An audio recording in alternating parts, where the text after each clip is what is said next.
Okay, well, we all good to go? We can get started here. Robot Club, if you'd like, we got a presentation coming on. Come on in. Yep. Welcome, come on in. Come on in, the water's fine. We don't bite that hard. Okay, so I guess we're good to go. I'd like to welcome everybody to the February presentation meeting of Dallas Personal Robotics Group. My name is Carl. I'm the not impeached president of DPRG. A few other words about DPRG. So the club's been around since 1984. It's actually a 501c, so we actually totally welcome guests. Love to have everyone here, but we actually also have members and collect dues and helps pay for the rent here at the makerspace, ongoing storage and such. And we meet here every Tuesday night and the second Saturday of every month. Cream, I think you might be talking also. Sure. And what we like to do is build robots and putz around, have fun with them, and compete. We teach each other and learn skills and pick stuff up. And now and then we have community outreach. So you'll see us at maker fairs and things like that. I'd like to talk about STEM for all ages, right? We have people in high school, people retired a few decades ago, everything in between. So programming and mechatronics and electronics, sensors, motors, actuators, fabrication stuff. So we're into all of that. And as guests, we welcome you to come back anytime. We have a handful of items on the calendar just to review some club business things. So this month we have Iron Rain. We'll get to the team here in a few minutes. Mr. Steve. Hey. March, we tentatively have a presentation on a Sphero RVR. So this is a commercial robot that's a pretty cool looking little gadget. There's two of them floating around in the club or with friends of the club. We're still looking for presentations April and July. April's the robot build more robots series is going to be on the schedule starting, the DMS schedule starting probably tomorrow. And so what are the, so you're going to host the Build More Robots series? Cool, thanks. Okay. So, so Doug, I think, is pulling together a handful of these sessions. I haven't added them up here yet, but March 21st at noon, we'll have a robot build session. March 28th at noon, basic Arduino programming. April 4th will be a line following practice session. April 11th will be the sumo robot session. And that's also aligned with our regular meeting like this, so we may or may not have a presentation. Yeah. Thanks for pulling it together, Doug. iMake is off the calendar. It sounds like that's not planned this year. In the past, some of us have gone to Tyler Maker Fair. That's April 18th. I don't know if we'll have anyone go this year. April 25th, Roborama. Let's see some more robots in competitions. That'll be great. Moon Days in July, and then outdoor competition and picnic, possibly at Steve's house in July. Anything else somebody knows about that needs to be updated on here? All right. So before the main event, there's a couple things I wanted to go through. And first of all, we now have these called them table cards. And if you have a place where you can think about hanging them up, on the one side it tells a little bit about DPRG, and on the other side or the other page it tells about Roborama and maybe next month's meeting. So if you do have a place where you think you could post these at school or a bulletin board somewhere, just get with me and I'll get you a copy of it. And then before we start with Iron Rain, the main event for today, I just wanted to see, is there anyone that brought some show and tell, something they want to talk about that we should add to the agenda? Nobody? Okay. All right. As it turns out, I have something. So, as it turns out.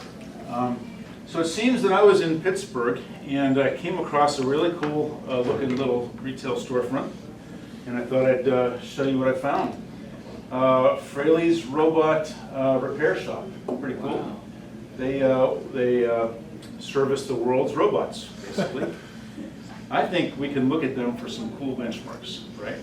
Really cool ideas we could use in the club. You might be able to find them handy on your competition robots. Or maybe we can set up a Dallas franchise. Some folks here want to get together, let's talk. Basically, unfortunately though, they were closed when I went by, but I thought I'd get some pictures and share them anyhow. They hadn't been open for a while, I guess. At least they were needing a signature on their radioactive power supply, so they pretty high-end shop. Right? They built some nice stuff. On the benchmarking side, if your robot behaving violently, please disconnect the power supply before entering. Words to live by. We've all seen that happen, right? This fellow, he's looking kind of sad, but I think he's in pretty good shape. I don't know what he's complaining about. He doesn't have the same challenge this guy has. Kind of in pieces there on the side. I thought, John, you might appreciate the feet. They're pretty cool. Yeah. So there's some interesting technology here. They seem to focus on the model 4558. Come on in, Mary. Welcome to see you. I'm looking for Connie. I'm going to bring her with me. Oh, There she is. Never Yep. mind. yeah, so they tend to focus on the model 4558. See a lot of those in the shop. They also apparently doing some work on the Titan. It's a little bit of a larger thing. That's just the left arm assembly on the Titan. But cover all kinds of robots. Again, on the benchmarking side, they have some neat gadgets like this, the robot apprehension net, the RAN. So what to do, they say a running robot is a dangerous robot. So aim launcher at the runner, disengage safety pin, and fire the net.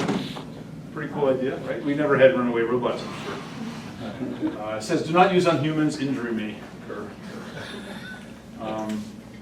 Again, you can get all kinds of supplies for your robots here. They got robot-grade paint. U-233 power supplies, signature required for delivery. Robot-class vacuum tubes. If you trust your robot, trust Westinghouse, right? And the vacuum tube checker, so pretty good. Pretty cool, versatile shop. The refurbished robot legs. You can get your refurbished legs there.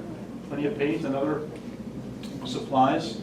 They always have a handful of robots in work, so they got a nice range of equipment. They even have a totally cool scope, just like the one I bought in high school and used until about 7 years ago. But top-notch, top-grade. They have, you know, since they're based in the Pittsburgh airport. I didn't mention that part, but they have high-tech stuff like this, right? So very airplane focused. And again, on the benchmarking, they have autopilot. They work in autopilots for airplanes. That's pretty cool, right? I like their troubleshooting list. So let's just walk through. We can use this, I'm sure. First step, unplug robot, plug back in. Second step, unplug robot, plug back in. Third step, reset FRAM and reset SMC. Fourth step, check voltage on backup battery. Fifth step, repair disk permissions. And the last step, you'll never guess, unplug robot, plug back in. So, we've seen that before, haven't we? Yeah, no residents here. Then they also, it turns out, they're an official inspection station. Now, I grew up in Pennsylvania, so I'm used to that symbol. In Dallas, you'd be used to this, right? So that's where you take your car to get it checked up. But in Pennsylvania, they have the official Department of Robotics to do your robot inspection, so you can get your annual sticker taken care of. Number two, that's right. This is number two. And just, you know, assorted stuff hanging around. Rod and Nancy's Complete Guide to Robot Repair, Domestic Model Edition. This poor fellow, not very happy, but you know, the highest tech of workflow management there with clipboards and such. This one's actually for Dale. He's not here. It's too bad, but I really like their shop power distribution. The ruler, I think, really sets it off. Pay no attention to the spilled paint. I mean, we all have accidents now. Anyhow, there's more about it. It's a real place. I'm not kidding. Maybe we need one in Dallas. Anyhow, it's if you haven't guessed, it's kind of an art piece installation. It's between gates A10 and A12 at the Pitt Airport. So if you're ever there, drop by with your robot, get a picture. It's all good. So thought I'd share that. And if there's no questions, John has a question. Did they have mom's oil for sale? I didn't see mom's oil, but there was a healthy supply of 3-in-1. Okay. Yeah. So with that, I would, if there's no questions, I'd like to pass the baton off to Iron Rain we have. Thank you, Kareem, for bringing your team. Thanks for having us. And off we go.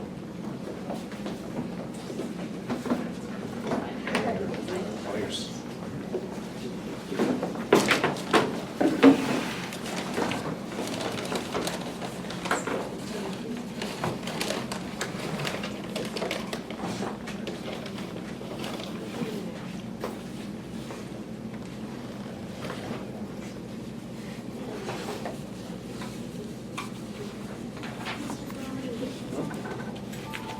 Videotaping. And we get video here too, so it should be good. Hello, y'all. As you know, we're Team 6832 Iron Robotics from the School of Science and Engineering. A little bit about our school. We are a Title I school. We are 66% economically disadvantaged, but our school has been ranked on Newsweek #1 in the nation, and we consistently rank high in U.S. News. And we also offer many AP classes, and we have a 100% graduation rate. I'll do this. Can we raise the volume a little bit? Yep. Oh, so we're just gonna let you see this season's challenge, hopefully with volume. Yeah. Hopefully with volume. Yeah. There's a volume button. There is. A team consists of up to two. That'll work. Welcome to the first Tech Challenge game for the 2019-2020 First Rise season, Skystone, presented by Qualcomm. A team consists of up to 2 driver operators, a coach, a human player, and a robot. The robot must be built from materials specified in the game manual and fit with an 18-inch sizing tool, but may expand after the match begins. Each match is played with 4 randomly selected teams, 2 per alliance. Each alliance is allowed only 1 human player. Your opponents for one match may be your partners for another. The game is played on a 12-foot square playing field with a foam tile floor and 1-foot-high walls. 8 unique navigation targets are mounted on the field walls. Separating the landing zone from the building zone is the Sky Bridge, made up of 2 Alliance-specific bridges with 14 inches of clearance and a neutral bridge 20 inches high. Red and blue depots are taped off in the loading zone corners. Red and blue building sites are taped off in the building zone corners. Outside of the field walls are the Alliance stations and human player stations. The main game element is a stone, 4 by 8 and 5 inches tall. There are 56 stones in the game. In addition, there are 4 special sky stones with a navigation target wrapped over one side. During gameplay, stones are assembled onto Alliance-specific foundations. These are placed in the center of the building zone, but can be moved by robots during gameplay. Each team can design and build a special capstone, which may be used to score additional points. Before each match, teams place their robots on the field, touching the wall closest to their Alliance station. 24 stones are stacked next to each human player station. And 12 more stones are placed on the field, including 4 randomly located sky stones. Each team may preload 1 capstone onto their robot, or the human player may introduce it later in the game. Each match begins with a 30-second autonomous period. During this period, there are a number of ways for teams to score, using only pre-programmed instructions and sensor inputs. Repositioning a foundation to the building site will earn 10 points for the Alliance. An Alliance earns 2 points for each stone delivered to the building zone. Both the robot and stone must be completely in the building zone. A sky stone moved into the building zone earns 10 points, only if it is the first or second sky stone delivered. After that, sky stones are worth only 2 points. If a robot can park over the midfield tape, it will earn 5 points. And finally, each stone placed in the foundation earns 2 points. Following the autonomous period is the 2-minute driver controlled period. There are a number of ways to score points. Each stone delivered completely through an alliance's bridge earns 1 point. However, a stone delivered through the neutral bridge does not earn any points. Each stone placed on the foundation earns 1 point.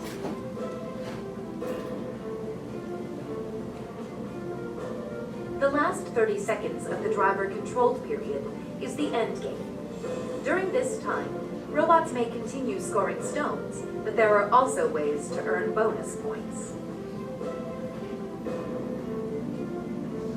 Placing a capstone on a skyscraper will earn a 5-point bonus, plus 1 point for each level of stones.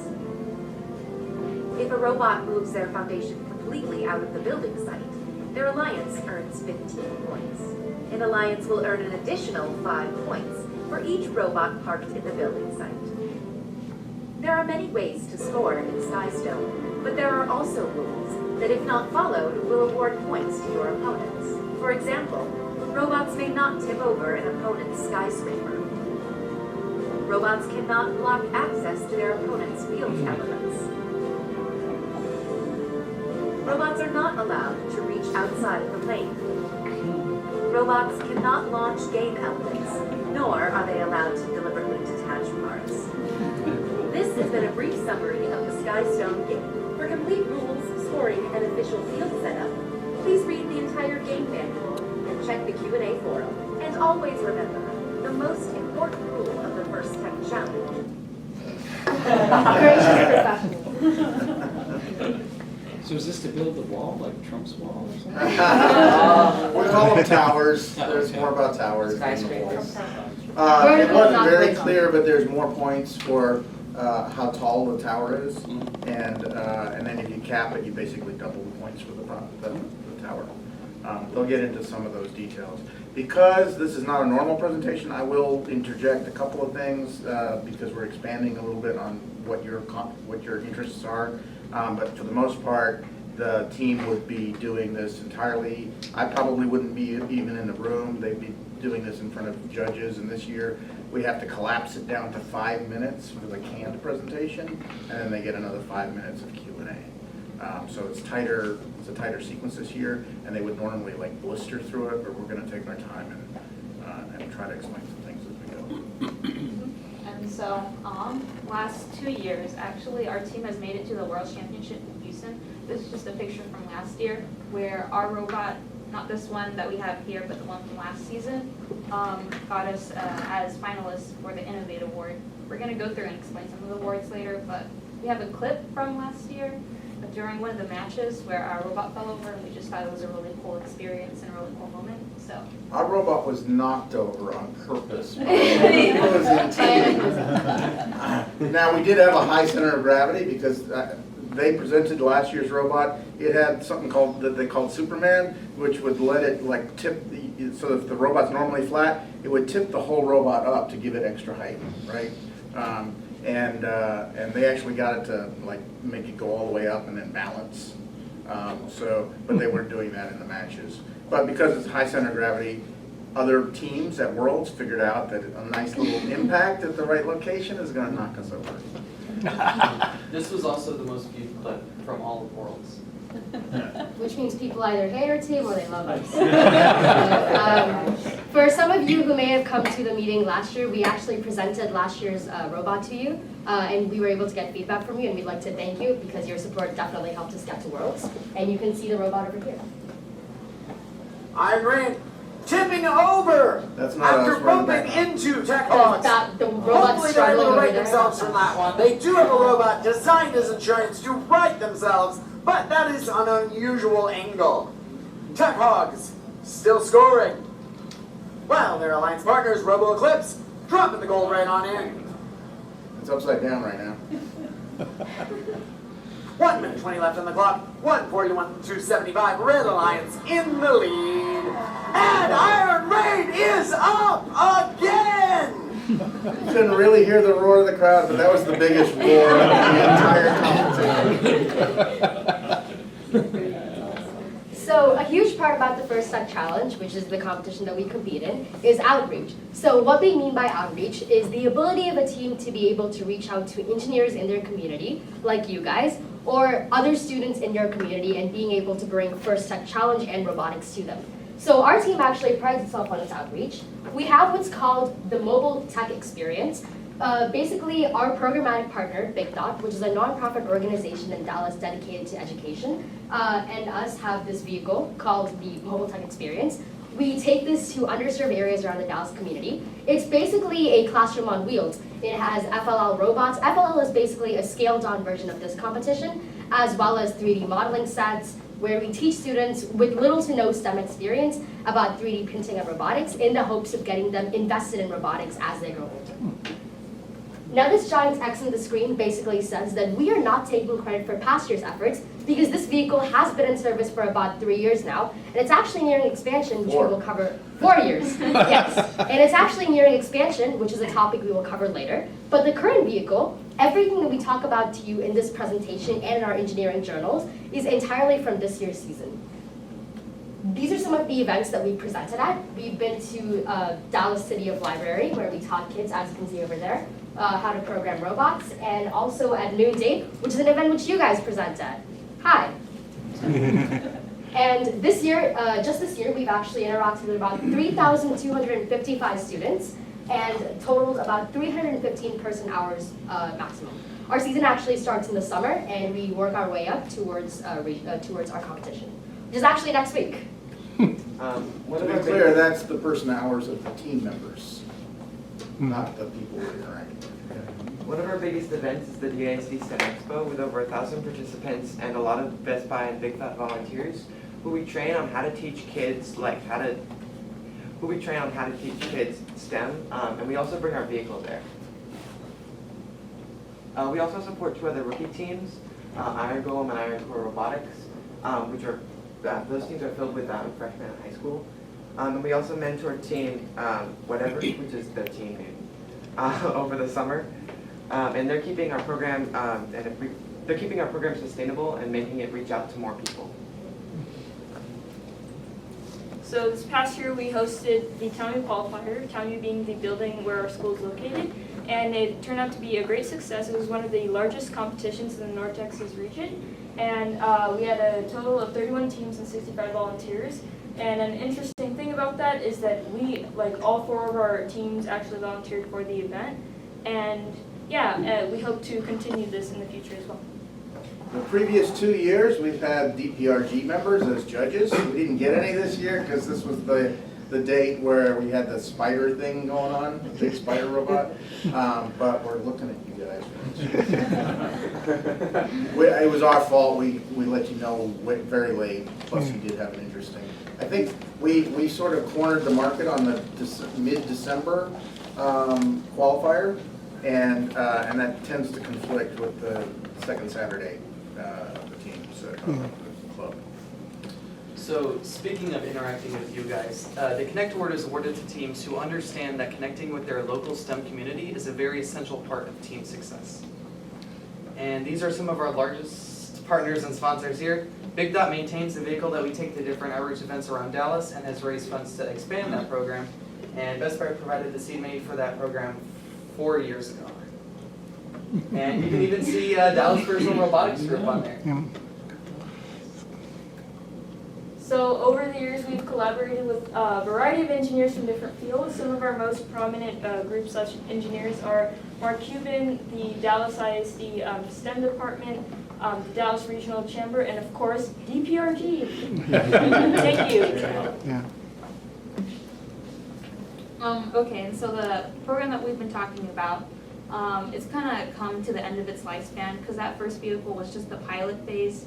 But through doing that for the past few years and going to those deployments, we've proved that this concept works. And so now Big Dot has approved a second vehicle, which we're going to be responsible for creating the floor plan for. So you can see it right here. Some of the newer features is that, first of all, it's going to have 2 slide outs so we can have more students on board at the same time.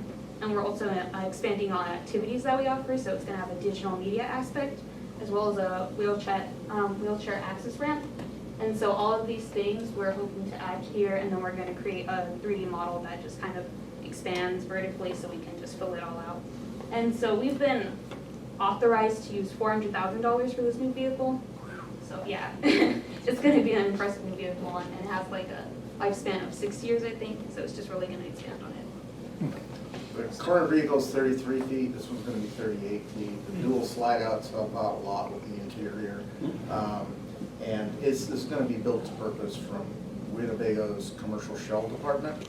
So, whereas, you know, the old one, the original team, so I don't think anybody here is on that, was there at the time, but that was somebody's residential RV. It was 20 years old, and they ripped out the interior completely, right?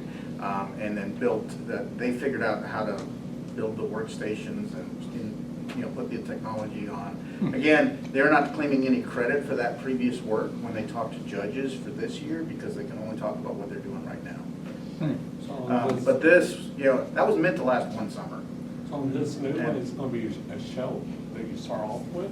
So commercial shell is the version of the vehicle that doesn't have any residential build out in it. It's still considered an RV from the standpoint of you don't have to have a CDL to drive it.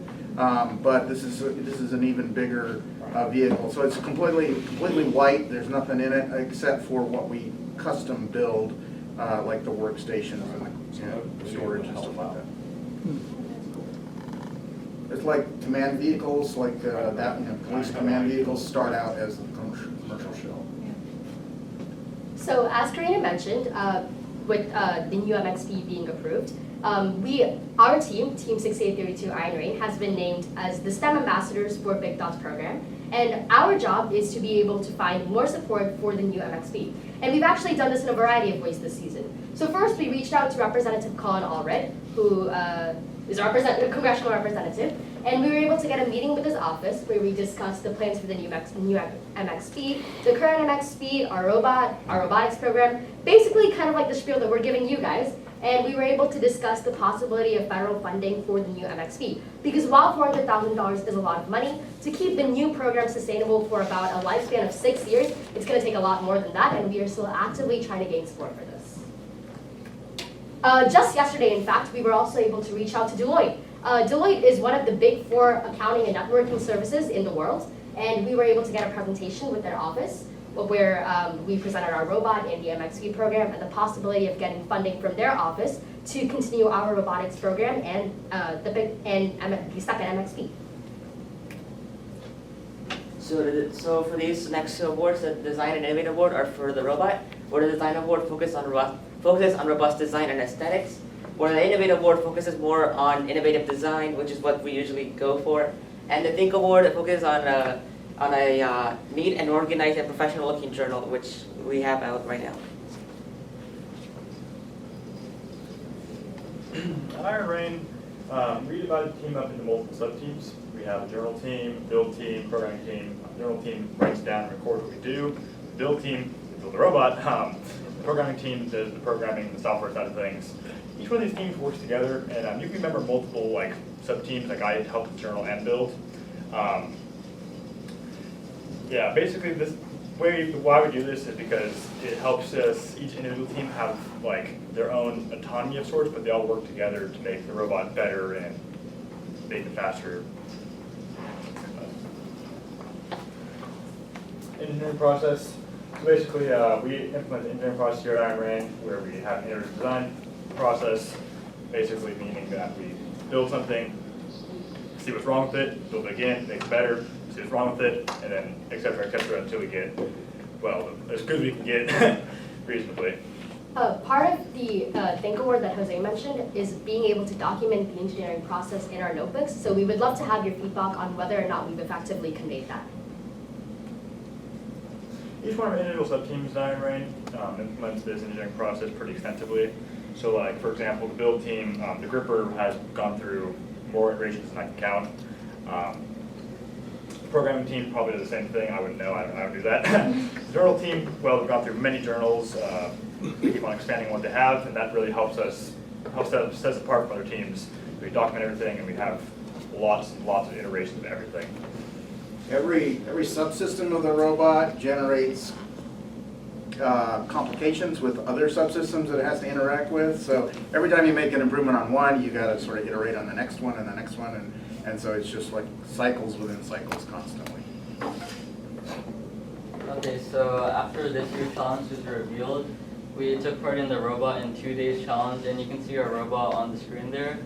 And yeah, that was the robot we built in 2 days, which is usually over a weekend. And this gave us the opportunity to start experimenting on designs like the gripper, what kinds of drivetrains we were going to use. And one problem we encountered was the center of mass, and we counteracted that there by having a big counterweight, but here we don't need that anymore because we figured out how to fix that with our design. So one of the things we worked on a lot during Robot in 2 days is various gripper designs. So from right to left, you can see we have a sort of our first attempt to a parallel gripper, and then on the middle you can see our 3-finger gripper, which was designed until most recently. Then here at the corner, you can see the CAD in Fusion 360 for a nut gripper. And at the bottom corner, you can see an actual gripper that on a racking pinion that'll close in so you can grab it from either side. Stop right there. Yeah. So once we set it on what the great thing about having all these gripper designs is that we were able to pick out the best things about each one of them and evolve it into the gripper that we have right now on the robot. So most recently we decided on the 3-finger gripper. So we started off with CAD and then actually built it. Then we added improvements such as the swivel. We actually have the grip material, and we even experimented with the capsule deployer, which in the game to give us more points. And here is the morph chart of the gripper. On the right, you can see all the different components of the gripper, and from up there, you can see all the different versions of that different component of the gripper. So it doesn't show the independent versions of the gripper itself, it shows the versions of the components, such as the back fingers, the grip material, the front finger, and the capsule deployer. So as Jose mentioned, we cycle through a variety of gripper designs, and part of this means that you have to go through materials testing. So here at Iron Rain, we think you can use anything you can want for a gripper design, but you can take the boring route, which is what every other team does, using metal plates and all that, or you can take the more interesting route, which is using silicone oven mitts, which you can see over there, the one in the green, and a silicone ice cube tray, the one in the blue. And what we do is that we take all of these materials, we put them through a materials test, we analyze their friction coefficient, which you can read about in our engineering journal, and we decide which one is the best gripper material, and we put it onto our robot. Most recently, we realized that rubber cement would be the best material to use, and we put that inside of the flaps of the gripper. So a robot in 2 days is great. I'm sorry, what was that? So when you're doing the grippers, do you change and test out different materials for each one of your competitions based off what they're going to have to pick up? I mean, or do you just find the best one that works and stick with that? So what we do is the challenge is pretty easy for the Consistent grippers. across all the different Right. competitions. All of the competitions carry out the exact same game challenge video that we showed you a couple minutes ago, and that's the ability of the robot to pick up that Skystone that Karina's holding up.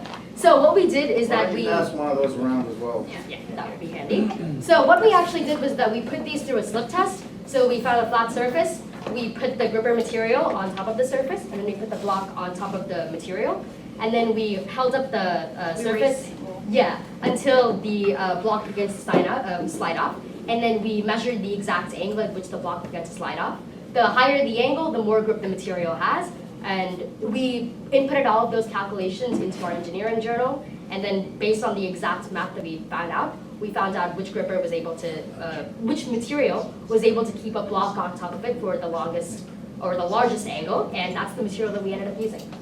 So they're calculating the static friction coefficients, and they're using the actual object that they have to pick up. You'll have noticed that that's a blow molded piece, and it's made out of HDPE, which is what milk bottles are made out of. It's a very, very slick plastic, right? The walls are a bit thicker, so they're not going to be compressible so much. But there's also a weird shape if you hold it up from the side. You know, they're aware of things like that. Like you can see that there's sort of a little bit of a suction back in during the process, and all of those are elements that they've got to pay attention to as they design and test the grippers. But right now, they're just talking about the initial materials testing before they apply it to the grippers. And I think they're going to talk a little bit more about the NinjaFlex, which is the printed red stuff. So once you find what you want, you stick with it year after year? Well, No, Or you no. change it? No. we do materials testing with different materials that we just, well, we start off where we are. So a lot of these materials come from our kitchen, which is basically where we work. And so from there, we research different materials that we can find around. For a while, we used NinjaFlex there, that red 3D printed stuff. And now we're looking into other materials, like gecko tape and all that. Yes, that NinjaFlex was talking about, this year it's not working very well, but last year it did work very well. We used it effectively on Icarus. So what was the change? I mean, why last year was good and this year not? Just the shape of the materials, it's the way it conforms to grab it. That was Last very year- good. It's a different plastic also last year. That's So right. everything, any slight change and, you know, the shape of the objects that you're dealing with, all of those impact the selection. You have to do that every year then. Every year they do this over and So over. to answer your question, it really varies in the game challenge. This year we were specifically using these blocks and we had to take that into consideration. Last year we had a much smaller version of these elements, so NinjaFlex worked much better. So a robot in 2 days is great, but we decided to move on to a more competition robot, or competition-esque robot. And so you can see our cat, who has sadly passed on since then, around the time that we started building this robot, so in honor of him, we named this robot Tombot, and the cat is named Tom. That's Yeah, so Tombot's robot you see here today, we put the turntable on it. We used the wheels from last year, you might recognize those. Turntable has the elbow on it with the gripper and extends out. This sort of competition-ready robot is what we're going to be competing with next week. Yeah, so I mentioned the turntable. We took that from a Lazy Susan and motorized it. If you saw in the reveal video, we have to move all around the robot to pick up things like 180-degree turns, and it's easier to just turn the arm rather than turn the whole base. It's a lot lighter. It also gives us independent control of the base and the arm, so we can have one driver move around the base, navigate it on the field, have one person move the arm and keep it out of the way, and focus on stacking the blocks independently. Where did you get these components from? Where did you get these components from? That's from a Lazy Susan.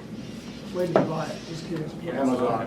It's Amazon? Amazon is a legal source for us. Yeah, we 3D printed that gear you see inside, and we have a motor that sticks down and powers another gear to spin it around. What size 3D printer do you have? What size? What size is it? It's a pretty good size. It's a TAS 5. It's got an 11-inch by 11-inch bed. Rollsbot, Yeah. You'll notice that there are some cut off edges right there. That had to be done to make it fit the printer, right?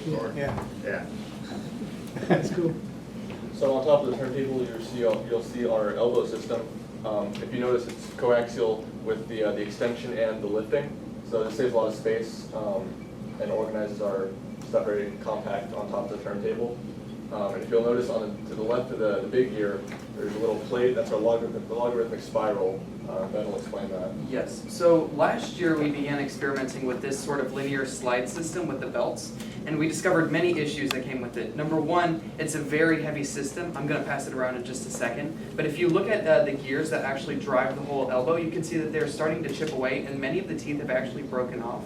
So one way to combat that was to create a sort of a system to reduce the torque on the elbow.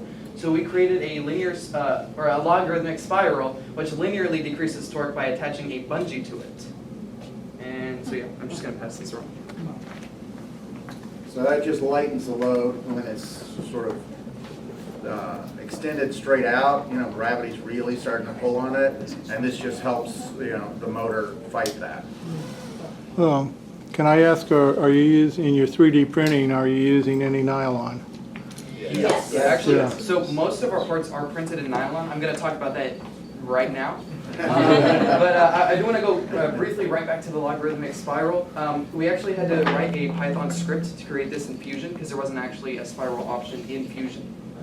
So now back to the nylon. So we 3D print a lot of components for a robot, and this basically allows us to create innovative and unique solutions to different problems that this year's challenge throws at us. And these are a lot of the different components that we've actually printed. We just passed around the part in the center, which drives our turntable. And another one is being passed out right now. And we 3D print a lot of them in nylon, which you can see in white. We chose nylon because it's fairly strong and rigid, and it feels very real. It's a very tough material for us, right? So it flexes a little bit more than ABS, for example, which we started out with like 4 or 5 years ago. But ABS tends to fail under the kind of loads that we have, and nylon. The alloy 910 is the one that we use, and that's a really, really tough nylon. So this year we invested in our CNC machine. This is how we made the logarithmic spiral and how we made the mounts for the turntable. This allows us to make a lot more strong parts that are a lot faster to do. The wooden mount we passed that a couple minutes ago, that was CNC. What CNC machine is it? I don't know. It's 3/2200. Let me ask, do you guys, Chinese knockoff, and the brand is sort of escaping me right now. But a lot of the FRC teams have focused on this particular brand. That's a pretty big one too. It is big. It can do like 2 feet by almost 4 feet. How much? We wanted to have one. Normally they're much smaller, right? Yeah. But because the maximum dimensions of our robot are always going to be 18 inches or less, we wanted something that could really get us that full, and you sort of get into that category right away if you're trying to do that. But yeah.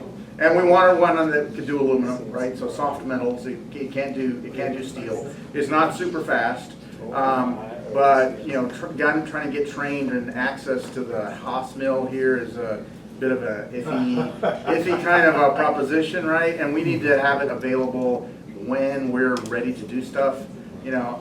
And so this was our biggest single equipment purchase this year or ever, and we funded it through our fundraising from last year. So do you have to put it together? Did it come in parts, or? It came as a kit, yeah. So it is a kit version. about how much, Yeah. how much did it cost roughly? It was about $3,000, a little bit over that when you include the initial bits and you know, stuff like that. The brand is OMI. Omio CNC, yeah. I'm not exactly sure how you pronounce it. But So I don't know, it took me my phone to zoom in on. All right, yeah. Good job. But a lot of so FRC is the larger robots that you've probably seen. They can do like 2 feet by 3 feet or something like that, and pretty tall. That's not a competition that we do, but a lot of those teams are going with that. You said soft metals. Are you putting some all on to? You can do brass, you can do copper, you can do that kind of stuff, but not steel. Huh? You put all on it to build the metals, right? You put what on? Oil on it? Oh yeah, sure. I was curious how you. Yeah, so we got a misting cooling system with a little bit of oil, and we haven't had to use it for just about anything so far, but we have it available if we're trying to do. We don't do really fast, aggressive cuts. We don't have a high production volume that we need for that.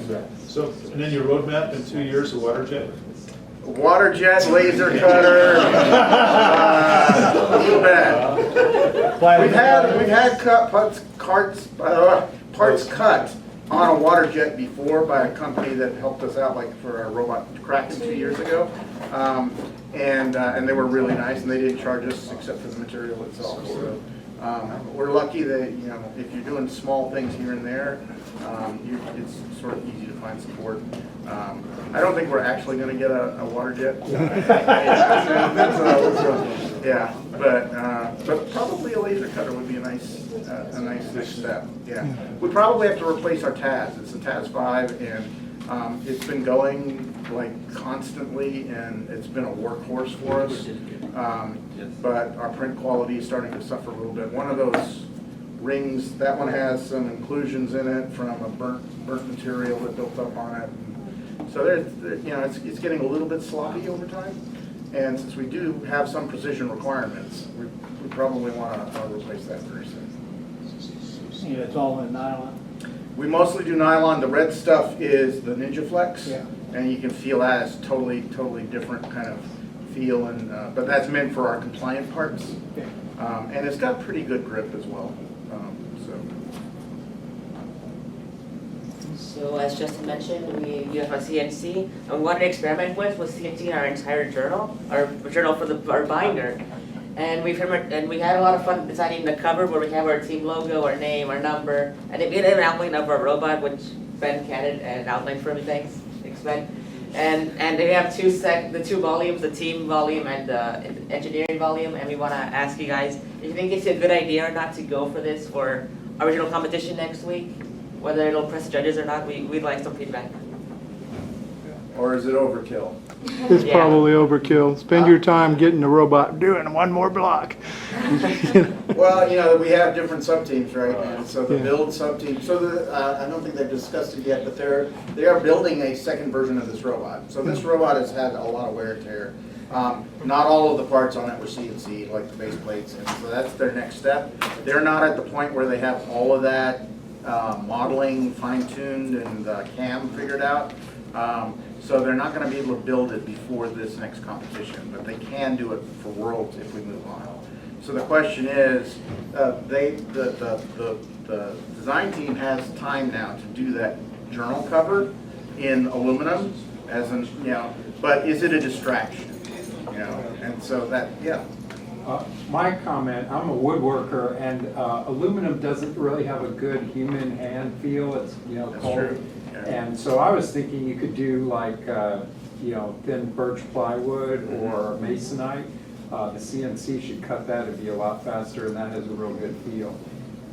The main thing would be is if you have time, so you need to account for that. Yeah, So it's if not you the have most time- important thing to do by a long So if shot, you have right? time, Yeah. say, Yeah, I would think that the wood would be classier. Yeah. You could sand the edges and stain it real nice.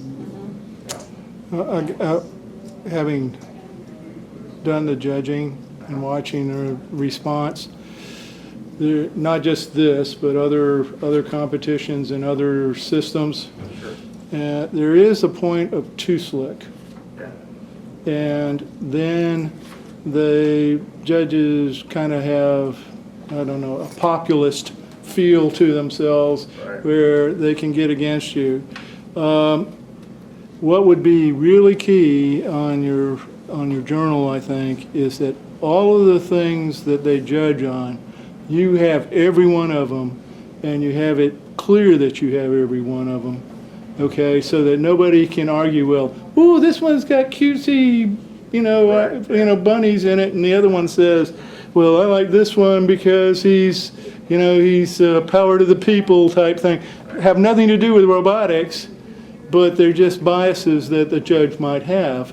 So you want to make sure that your journal has every section, and every section is professional. And there is though you should have a section which is not told on there, which is sort of like your story told in a pleasant way. So that's probably your introduction. And the other key that we'll bring in is that it needs to be clear, precise, cluttered.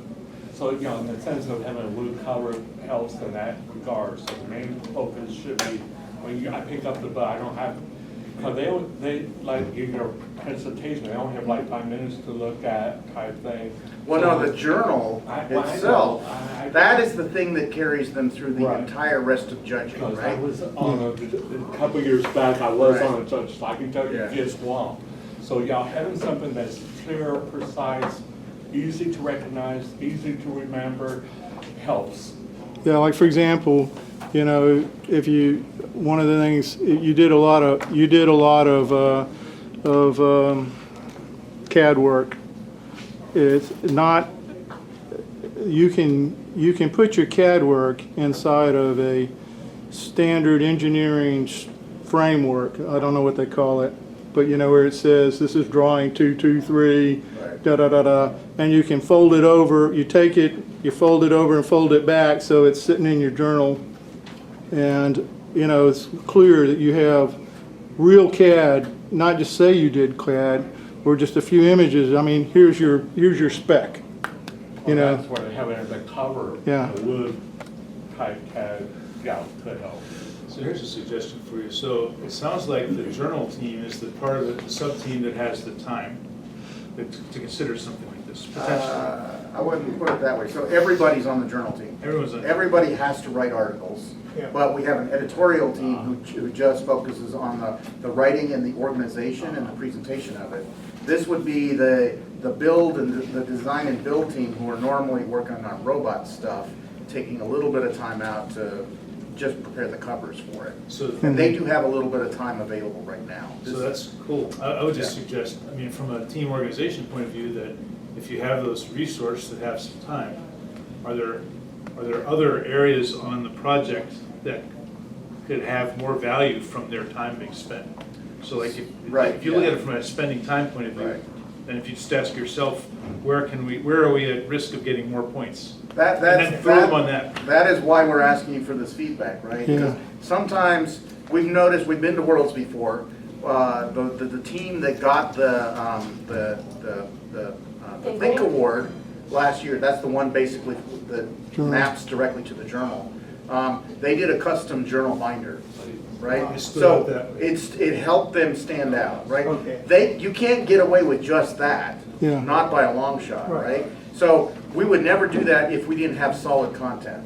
So Steve's looking through it. There's also the team binder over here. I think that we've got very solid content. In fact, we've probably got too much, which makes it difficult to get to the things that are most relevant, right?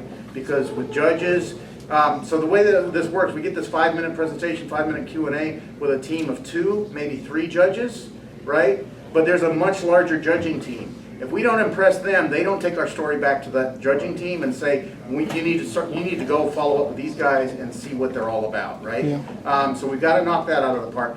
But the journal is our representation in the judging room that all of the judges can go see and start going through. So if we get a good initial result, then that's what carries us through on all of the awards. And awards make up more than half of the advancements to Worlds. So that's why we're an awards focused team. Well, what I would say is if you don't have time to spend on doing a special cover out of wood or whatever, at least get away from the standard binder. Take it to Staples and have it bound more professionally looking. At least do that part one step up. Yeah.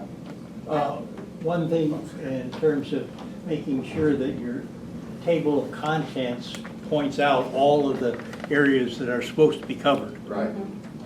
Yeah. So my feedback, I've been looking through this for a little bit now.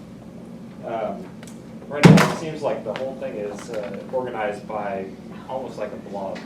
It is. The whole thing is a blog almost. Post after post after post. So I would, as a judge. Well, there are supposed to, maybe we didn't point them out properly, but there are cheat sheets for every award. So typically the judging teams organize by award, and there's an index for each award. These are the relevant articles for that. Maybe we didn't call them out well enough. It's in the very beginning, there's a page that tells you like what you can expect to see in the journal, and that points out the award blurbs, which is, as Mr. Varani said, the introduction to every award. Yep. No, Well, it's I'd easy to miss. personally like to see one section of just design drawings. Yeah. Like this is my robot, these are all the broken out CAD, pieces, so I can see how the thing is designed. Yeah. And then one section for the code. These are, all the main systems that we have. These are the block diagrams of how the systems work together. And that gives me a kind of a holistic view of the robot and the code. And then the rest of this is the story of how you came to those. I think Yeah, one is more of an engineering journal where you show you made the incremental improvements, okay? And like I said, just because judges are people, somewhere you got to have a little fluff, which kind of talks about specifically your giving back. You've got a lot of giving back, so hammer that. You know, that should be not skewed a little bit here, here, here, and here through a journal, but there should be a section on, you know, that. You'll be doing it in your presentation, but you got to remember, like you said, you only should make the presentation to one team, one judge a team. When your journal, what happens to your journals, they get thrown on a table with every other journal. So the cover. Big giant stack of these things. Right, right. So that's another reason why we wanted something for it to stand out with. Right, and I think that I like the wood idea. I don't know who put it up, but that would be okay. But be careful not to overdo it. Yeah. Do you know what I'm trying to say? Yeah. And then, you know, so like having the iron rain and the number. You have to have the number. If you don't have the number, they won't take it. But so you want the guy to pick it up. All right. Now, you remember your judges. There's technical judges, in which we'd probably all fall into, and there's the not so technical judges. Yeah. They're going to be looking at different aspects of that particular notebook. So you've got to kind of to get the what's the word? Enough of people to talk about you. Right. You can't just appeal to the technical judges. You got to appeal to the other ones. We got a whole separate binder. That one is the team binder, and that's got all of the outreach stuff. And that's Mary why, had a comment. and that's why I say it needs to be reasonably clear, and it needs to be able to flip and not be overwhelmed. Yeah. Because as you said, there are lots of these books that get piled up. Yeah. You have to get with 30 minutes or anyway, between the time you judge and that at the end. In fact, you have that little time to look at it, and they'll go out. If they see this and they say, ooh, I need to see more power up, then they'll go out and look at the teams out there. So there's components. And right now, you know, from the distance here, I'm looking at it thinking, oh, this is very powerful with lots of stickers, but there's not, I like Steve's ideal of, you know, clearing it up a little, breaking it down to like 5 sessions so you can find this 5 sessions relatively easy. I like this. I like the blog because I want to know, you know, for this gripper, how did they go from the beginning to get to where they're at? Right. So I also want to see the design before I start reading about how they went. So we actually have a robot build manual in progress right now.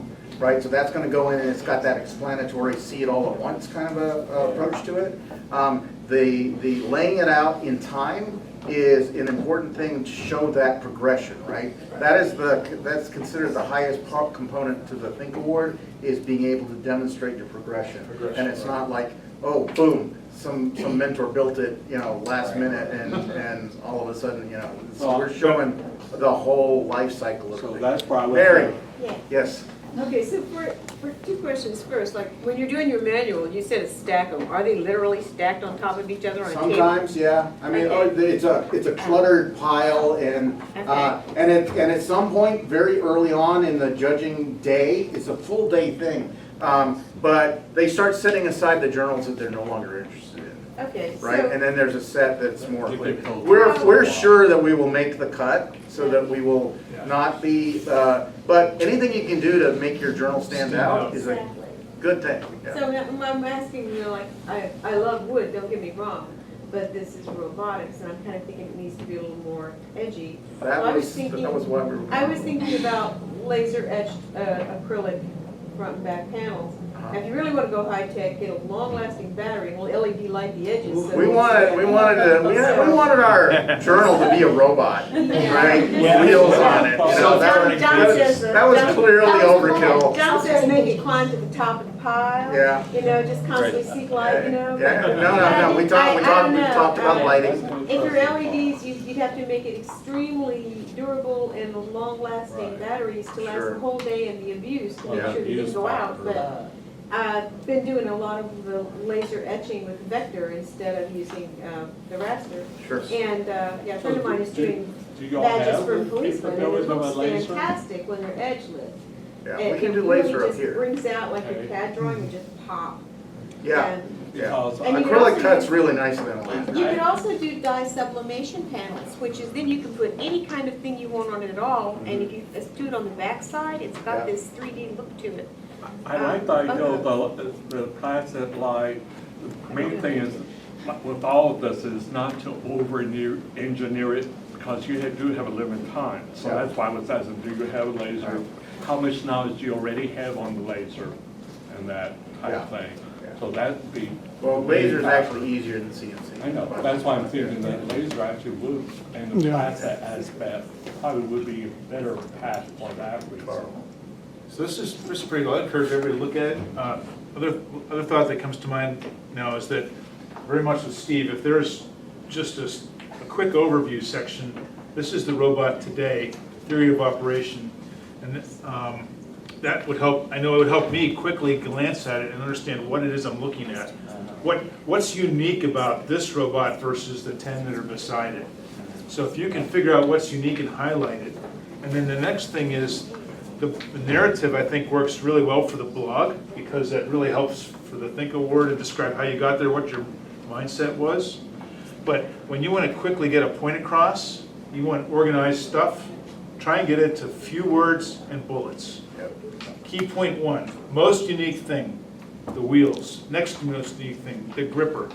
And then just a 2 or 3 word thing. And then if you use the same words in that outline that you then repeat elsewhere, so that you can start to drill it into the people and they recognize, oh yeah, that's the special Iron Rain whatchamacallit. The Iron Rain whatchamacallit. And it's, people are going to walk away knowing, oh, Iron Rain has that really unique whatchamacallit. They're the only ones with the whatchamacallit, and it's the best whatchamacallit around.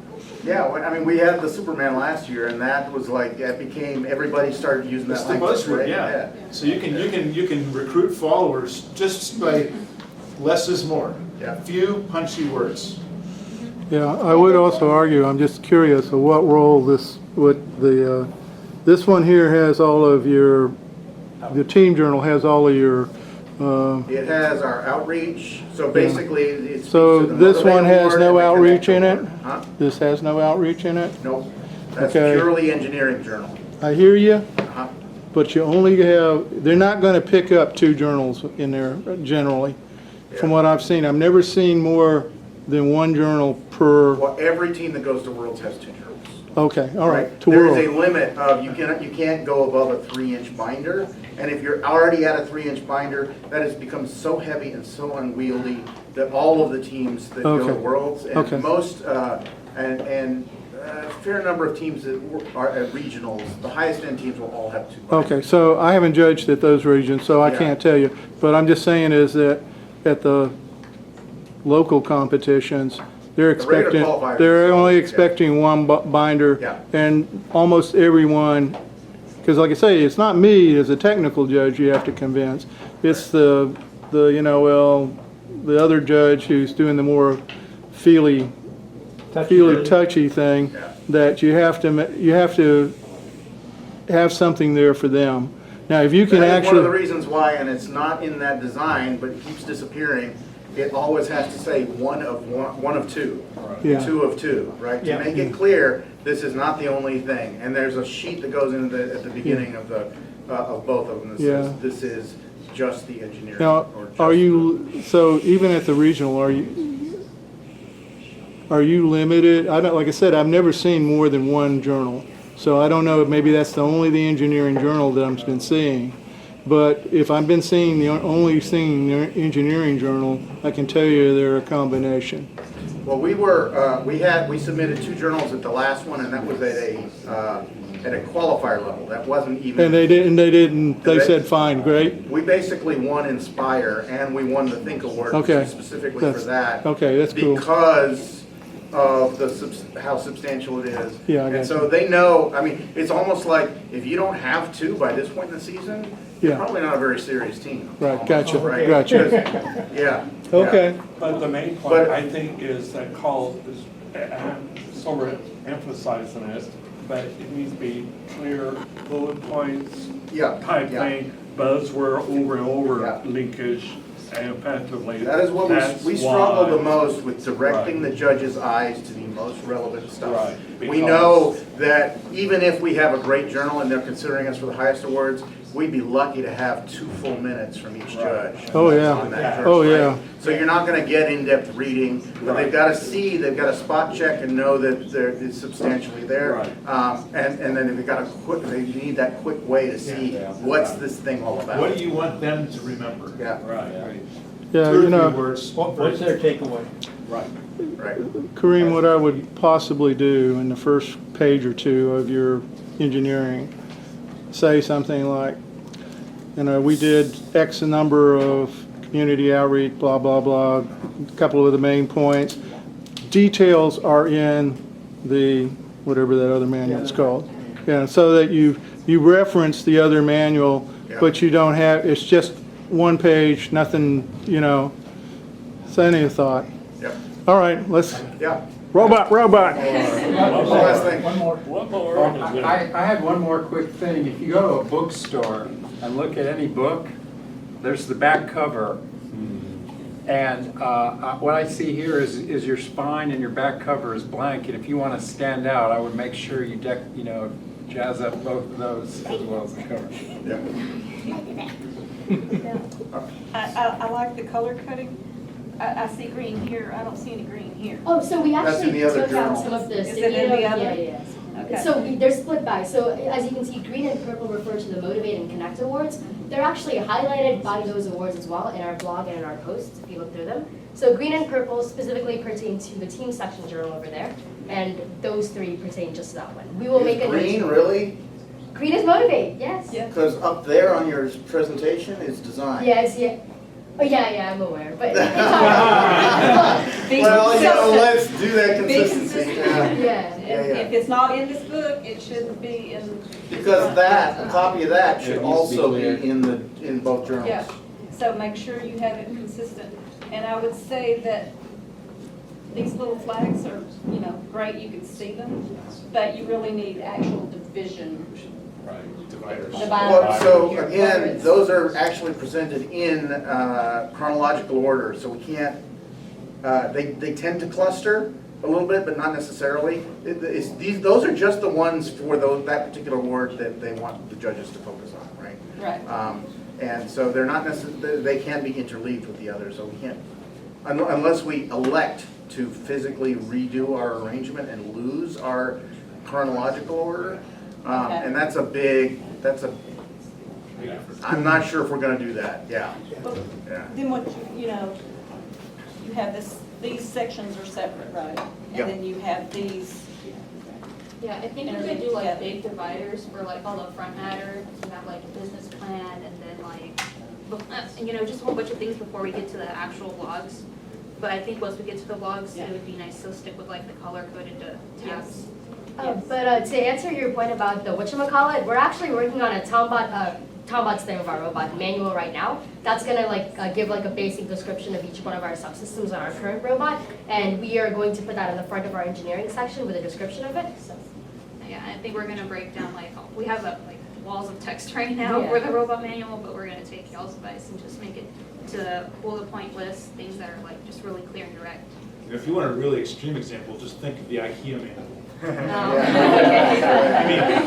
I mean, you'll need some words that you want to throw in, but if you can get to that, I bet you'd stand out, because it's hard to boil things down to a few words. It is. We are very wordy, it's very clear about that. So that would be a good use of time. All right. Okay, one last thing here on the cover. If you're going to go with a custom cover, you might consider a combination of wood and aluminum using inlay. Yeah. Because that would really make the aluminum pop. We're actually thinking about copper and aluminum. That's copper, yeah. Copper leafing. Seriously. Yeah. Or gold leaf. Gold leaf on the wood. Gold leaf, yeah. All right, let's get back. They got a long ways to go with the presentation. Okay, let's go. I thought we should use iron for iron. If only we could cut iron, So we always model a robot before beginning construction because that allows us to efficiently and effectively actually construct a robot along with plan different articulations for the robot. We also like to model different subsystems, which you can see in the model. You can see our gripper, you can see our chassis, our elbow, and that allows us to figure out how those systems might operate together as a single unit and what parts we may need to 3D print to use all of those together. So as he said, we use CAD to think about different articulations of the robot, and when we talk about articulations, obviously it's the articulation definition is just any movement of all of the parts combined.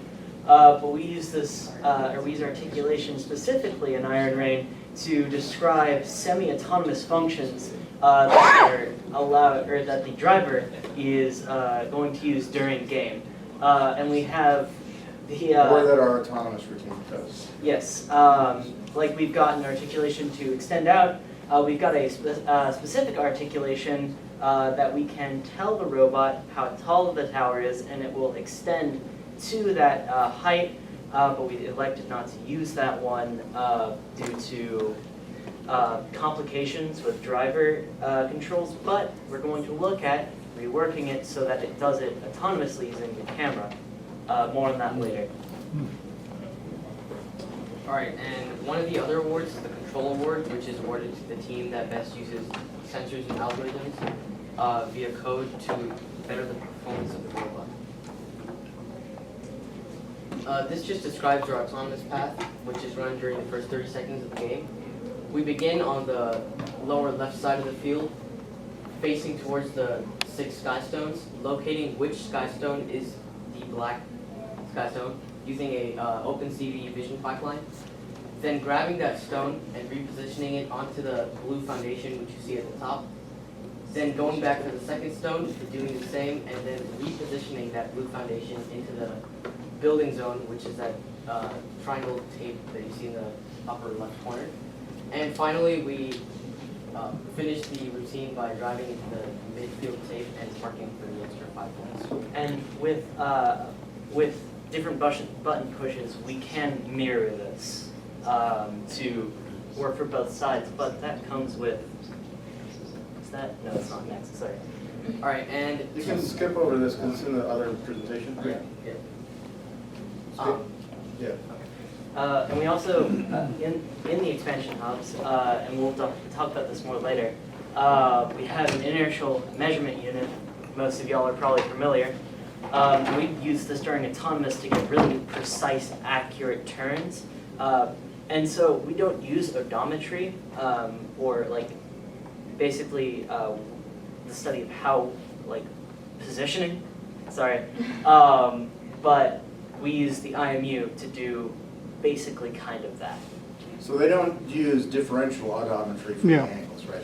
They rely on the IMU for the angles, but they still look at the odometry for distance of travel. Yeah, you're using we call them Mecanum wheels? These are not Mecanum. These are Mecanum? Yeah.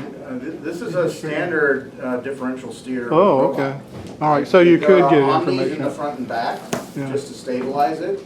But this is just a regular 2-wheel robot. Okay, cool. Yeah, that makes it a lot So easier. this is another thing we have to describe better for the judges. Almost all of the higher-end teams do Mecanum robots these Yeah. days. We're sort of the been there, done that kind of a thing. You notice our robot in 2 days was a Mecanum base, right? We know how to do Mecanums. We start our rookie teams on Mecanums because it's the most common and probably most useful for this very controlled environment where it's perfectly flat, right? But in the real world, there's more interesting stuff happening with regular differential drive robots, right? They're just more applicable. You have to have a very controlled environment to use mechanics. Okay, I do have a question at this point. Yeah. All right, so you're on an alliance. So there's 2 teams, and you're in the autonomous section of competition. Yeah. How do you keep from stepping on top of each other? So we actually collaborate with our alliance partners before the match begins, the drive team does, and they figure out which each other's autonomouses are, and they map it out in such a way that it doesn't interfere with each other because there's 2 positions that you can start from. either over here, like on this corner, or on that corner, and we work it out with our alliance partners for a match so that our autonomous does not interfere with theirs. Then Cooper can explain more on that. And then usually this year you have two different types of autonomous runs. You have a more dominant autonomous run, and you have a recessive. Passive. But so the passive autonomous run usually consists of just moving your robot under the neutral bridge, or not the neutral bridge, the Alliance Bridge. Alliance Bridge. Yeah. So you park over the midfield tape, and that way you can get the 5 points, and then you work with the drivers on the other team to make sure that you know where they're going to be. So usually you either choose closer to the neutral bridge or closer to the wall. We try to get them to get closer to the wall for their passive, and we just make sure that we drive around them. We get as close as we can to the neutral bridge so that we give them enough space to be there. And so how you choose which autonomous run, if you're going to be the passive or dominant, really depends on who can do it more reliably and who can have the most points. For say, if there's another team that we know for certain has an autonomous that could stack 3 or 4, we're obviously going to let them run their autonomous, and we're going to park under the neutral bridge, usually by just swinging our arm under there. I just looking at the competition, it would look like you would have one robot which would be pushing the bricks through the thing, and the other robot, after he moved whatever that is over to the side, and he would be just picking their bricks up and putting them on the So the reason that's not happening Yeah. is that requires very effective localization of those stones, right? Okay. And it requires your robot to be able to, so whichever one is picking up the deposited ones, you don't know where they're going to end up, right? You don't know that your partner can do that reliably. If they can actually identify the Skystones themselves, then they're most likely they're going to be able to take it all the way to the foundation, right? So the minute you start moving the foundation, if you have one team focusing on moving the foundation, then the other team doesn't know where it is anymore, right? Localizing the foundation is even more difficult, especially since it can be pretty random where it would go. So there's always a team that's more capable in any given match, obviously. And what they tend to do is do the whole thing, because there is a fair amount of autonometry going on, and we know the starting condition. So that's called the quarry, that line of stones right there at the beginning, and there will be a pattern. They'll get into a minute with vision, but there will be patterns, so we will know where those stones are. So one team will focus on picking them up, taking them all the way across, depositing on the foundation, going back, getting another one, and at some point they'll also move the foundation, but they'll know where that foundation should be. Whereas if you're doing it with a partner, there's no telling where they're going to put it. Yeah. What's the highest autonomous score you've seen so far? We're not good at tracking our own competition kind of stuff. It's our autonomous? No, not ours. No. In the competition. It's in the 40s. 45, I think. 45? No, that's pretty good. Another thing that helps is the robot being around. So like if someone does bump into us, it just kind of, hopefully it'll go just around. Okay. Jose, that stat that you circulated the other day. Number of matches that are determined by autonomous. Oh yeah, over 50% of matches played like throughout the entire world. About 57% were decided by autonomous. So that's saying like if you won the match, had you not run autonomous, you would have lost the match. So it shows that is a necessarily damned figure, because they can't count the teams where they had no autonomous. All of those matches very early in the season, and a lot of them even later in the season, they don't have any autonomous. The robots sit there for 30 seconds, right? Those are not going to be counted as matches where autonomous decided it. So autonomous is critically important this year. Okay. Now, the other question. What is your highest score? I plead the fifth. Huh? I plead the fifth. Plead the fifth. We're still working on our basic autonomous. What's our, not our basic autonomous, but the good one, right? Okay. What do we call the recessive autonomous? Passive. Passive, what do we call it? We call it the walk of shame. So if everything went well, the way you planned your strategy on the previous foil, what would your score be? If everything went well, according to that, it would be, let's see, definitely 5 points for parking. And then we'd get the 2 autonomous, or we'd get the 2 Skystone. That's 20 altogether. Yeah. Is that realistic? Because the other team, it's the first 2. So if the other guy's got 1 across, you only get score for 1, right? Or maybe I missed it. Again, the other team would not move. We have No, we have the 2 other Skystones. alliance, excuse me. The other alliance has Otherwise, their own quarry. They're not allowed to touch ours, we're not allowed to touch theirs. Yeah, but- So we have 2 Skystones that we can move in. okay, so it's not the first 2 skies. Oh, no, it's per alliance. Per alliance, okay, all right. So you got 20 there, 25. It's 15 for moving the foundation, Yeah. right? And then 40. And then there's more for stacking the stone, or placing the stones on the foundation. Right. So there's at least 2 there. Some teams are doing as many as 5 stones altogether, so they first do the 2 sky stones, and then they do 3 regular stones. They only get 2 points each for crossing, and then another point, or maybe 2 for putting it on the foundation. Yeah. Points for parking on the line under the Alliance Bridge, I guess. Yeah, that's the only thing that both teams can get points for on the alliance.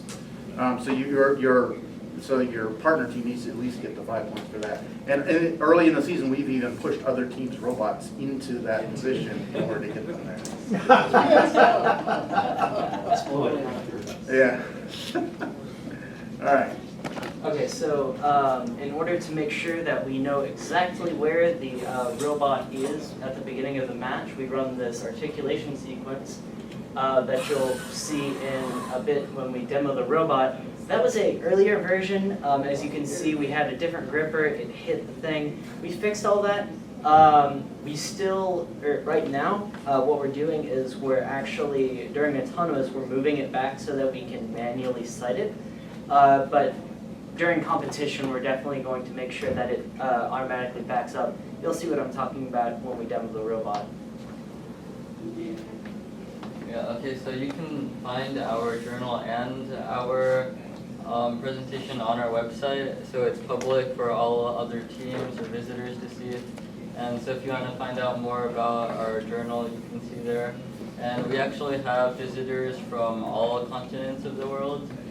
And yeah, if you want to find out more, you can find it on our website. That means we also have visitors from Antarctica, the place where only penguins live. Good use of Google Analytics.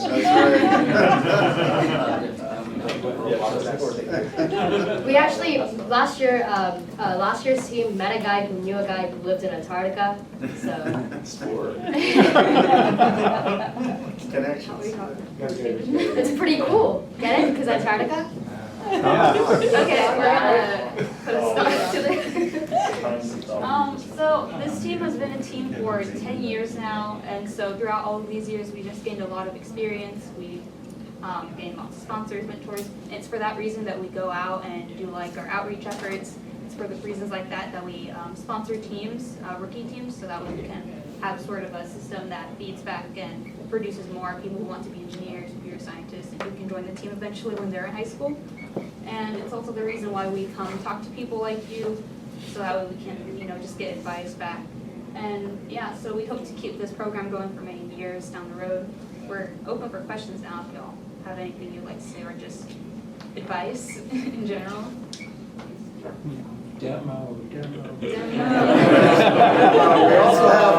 also have a whole other presentation on, what time is it? 1:30. It's 1:30 already? 1:40. We're taking up your entire meeting. That's fine. That's why we have you here. That's the purpose. That's the purpose of this meeting. All right, we'll run through that other presentation. You want to just do an informal demo real quick?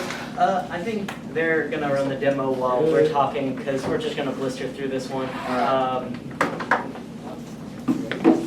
Well, I don't think you can do both. Oh. I don't think it's fair to them to do both. Yeah. Yeah, yeah. So the other presentation, is that the software? Is the other presentation is the software you use? A little bit more about the software. Yeah. It's just the context, high level. We got 15,000 lines of code, and it's like we don't. There's a penalty for talking about software in this thing. So each of the it's effectively a penalty because each of the awards has a certain amount of points associated with it.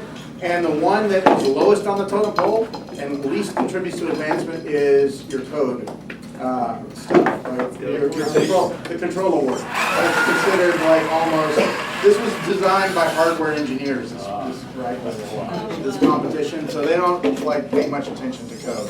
So we haven't even printed our code out or even our Git logs, right? Which we can help explain. I would do that one, but I would definitely want to see you guys document the block diagram of how the systems interact, how they're. That's an easy one, a 2-page design. Maybe heard it now from the software guy, I heard you guys. Yeah. No, I think that's it's perfectly appropriate. So there's our gripper misbehaving right there. Oh wait, for reference, this gripper is based on a slap band. I don't know if you guys know what a slap band is, but it's like the toy that kids slap over their lips. Yeah. So it's actually passive. It's got a physical trigger, and it just needs to slap down on top in approximately the right position. Our trigger is a little bit wonky at this point, so that needs to be tuned up a bit. But that takes away one of the active degrees of freedom. We already have too many degrees of freedom. So you'll see our drivers struggle with the fact, so most teams use mechanical. They always get perpendicular to the target they're picking up or depositing, right? So they're from a known position. And because we have the flexibility to do it from everywhere, we have the tendency to do it from everywhere. And we're not disciplined about getting into the easiest configuration to place it, and that ends up eating time, right? And this is only a 2-minute competition during teleop. So you really got to optimize how much time you're I spending. would have thought that trying to get the robot line up would more time being able to grab from any direction. Now, again, most teams, like we are using 2 drivers now. Right. So one person's responsible for positioning the base, another person is responsible for operating whatever the key position we got. So we are not a high-performance robot from, we never have been, that's never been our focus. We don't allocate enough time for our drivers even, because we're so focused on building innovative, subsystems. So you'll notice that if you turn, so I shouldn't be talking through this. You should be talking through this. Somebody else should be talking through it. There's station keeping on the turret, right? So he's just turning the robot. The turret is losing because he's turning it fast, right? And so it whipped back around when it found that direction was better. But that's just the limit on the turret speed and power, right? So if you turn slower, it's always going to maintain its aspect. Do you have a slip ring, or is it just separate? Yes, there's a slip ring. Yeah, That's the only way to make it so that you never have to worry about it. Unless it's separate. So what an IEP does is that it records. Well, we got a there's a control hub on top and an expansion hub below. And we'll describe that in the. They're connected through power and just we can reset at the beginning and. It's all going through that one. And it has to carry, the electrical requirements are that it has to be able to. It'll try to keep this right caught up So it's with a that. big slippery. Yeah. That's cool. Yeah. And then you have to get it centered in the Lazy Susan ring. Yeah, Just yeah. kidding. They don't have to be perfectly centered. It's a coding. Time around there is letting go, but he's lifting up at the same time he's letting go and then. It's what we call wet wear. Oh, yes, that's actually a good idea. The speed is also way down on this robot. It can go much faster, but we have a hard time controlling it at those speeds. But during autonomous, we could bump it up. as we get more confident in autonomous, we can start optimizing whatever. So again, we're going to be lucky to have, we're not going to have the best autonomous at next Saturday. We will have one of the more capable. It's just not enough time, man. It's not, I keep telling you how much time it takes, right? We would already be there. We're so close. We're so close. We've been so close for how long? How long have we been here now? A couple months. Great. 98% done. 98% done. Right, yeah, exactly. Yeah, it's that last 2% are, yeah, real tough. It's 2 minutes, it's 2.5 minutes altogether, 30 seconds for autonomous, 2 minutes use for the the camera driver to like control see period, what which height the includes tower is 30 right second now, and it'll ending, automatically which is expand when to you the can next start tower. stacking your capstone on the tower and pulling Well, them out of the you foundation. can tell how big it is by the ratio of width to. I would spend time trying to improve really just the grabber to grab. Yeah. Because they spend a lot of time bumping into it without picking it up. That's right.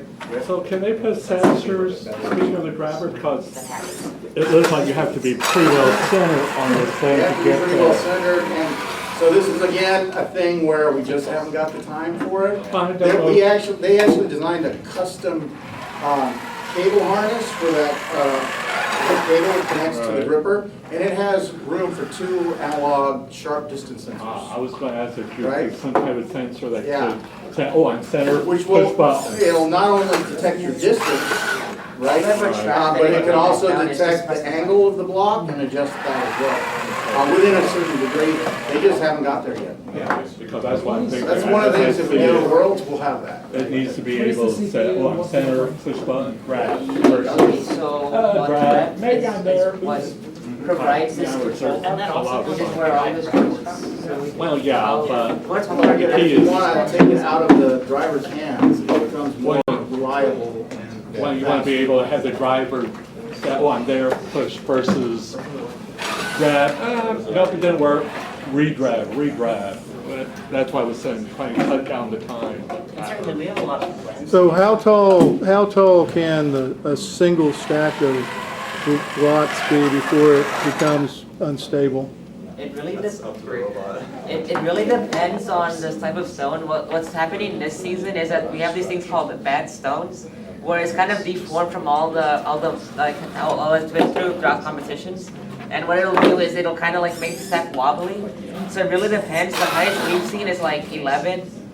So it's a one where it's gonna stop, and we're what teams are at the top tier teams, what they're doing is they're trying to make 2x2 stacks with 2 stones, and then they alternate like which side it is, and that'll create more stable structures for them to be able to stack up to like 13, 15. Which is what we're anticipating will be at the world level.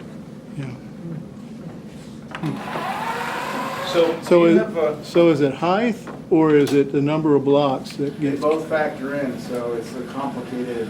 complicated? There is a multiplier, so that's the tallest star robot you get to, right? So we're not yet at 6 feet, right? That is the equivalent of what, 13? Wait, I got this. It's taller than her. That's It's not much of an accomplishment. Everyone's taller than me. Hey, it's a lot tougher. You guys find it easier to stack in this direction than that direction if the drivers are aligned like that? Because it seems like they would have an easier time aligning left to right, looking at that. And then this way, because I saw it earlier, they're falling off the front and the back. Right. Yeah, this tends to be more stable because there's more variation in the depth of when we're depositing. Right. And so it's just a more stable. Most of the other teams are doing it this way also. So the standard configuration is very different from our robot. They don't have an elbow, which adds a lot of complexity. They just have a tower that goes straight up and down, right? And they have a completely separate dedicated intake system. It's rolling intakes to pull it in real fast to a known position, and then they pull it up and they stack it, and then they push it out. But they're usually in that arrangement approach. And so if we're working with another team that's doing it that way, then we need to do it that way. We have the option of going either way, but this is a little bit slower for us, but it's a more stable.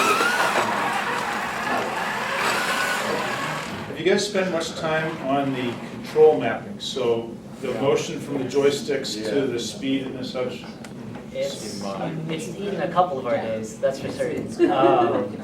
We've had like problem after problem with that, but right now it works pretty well.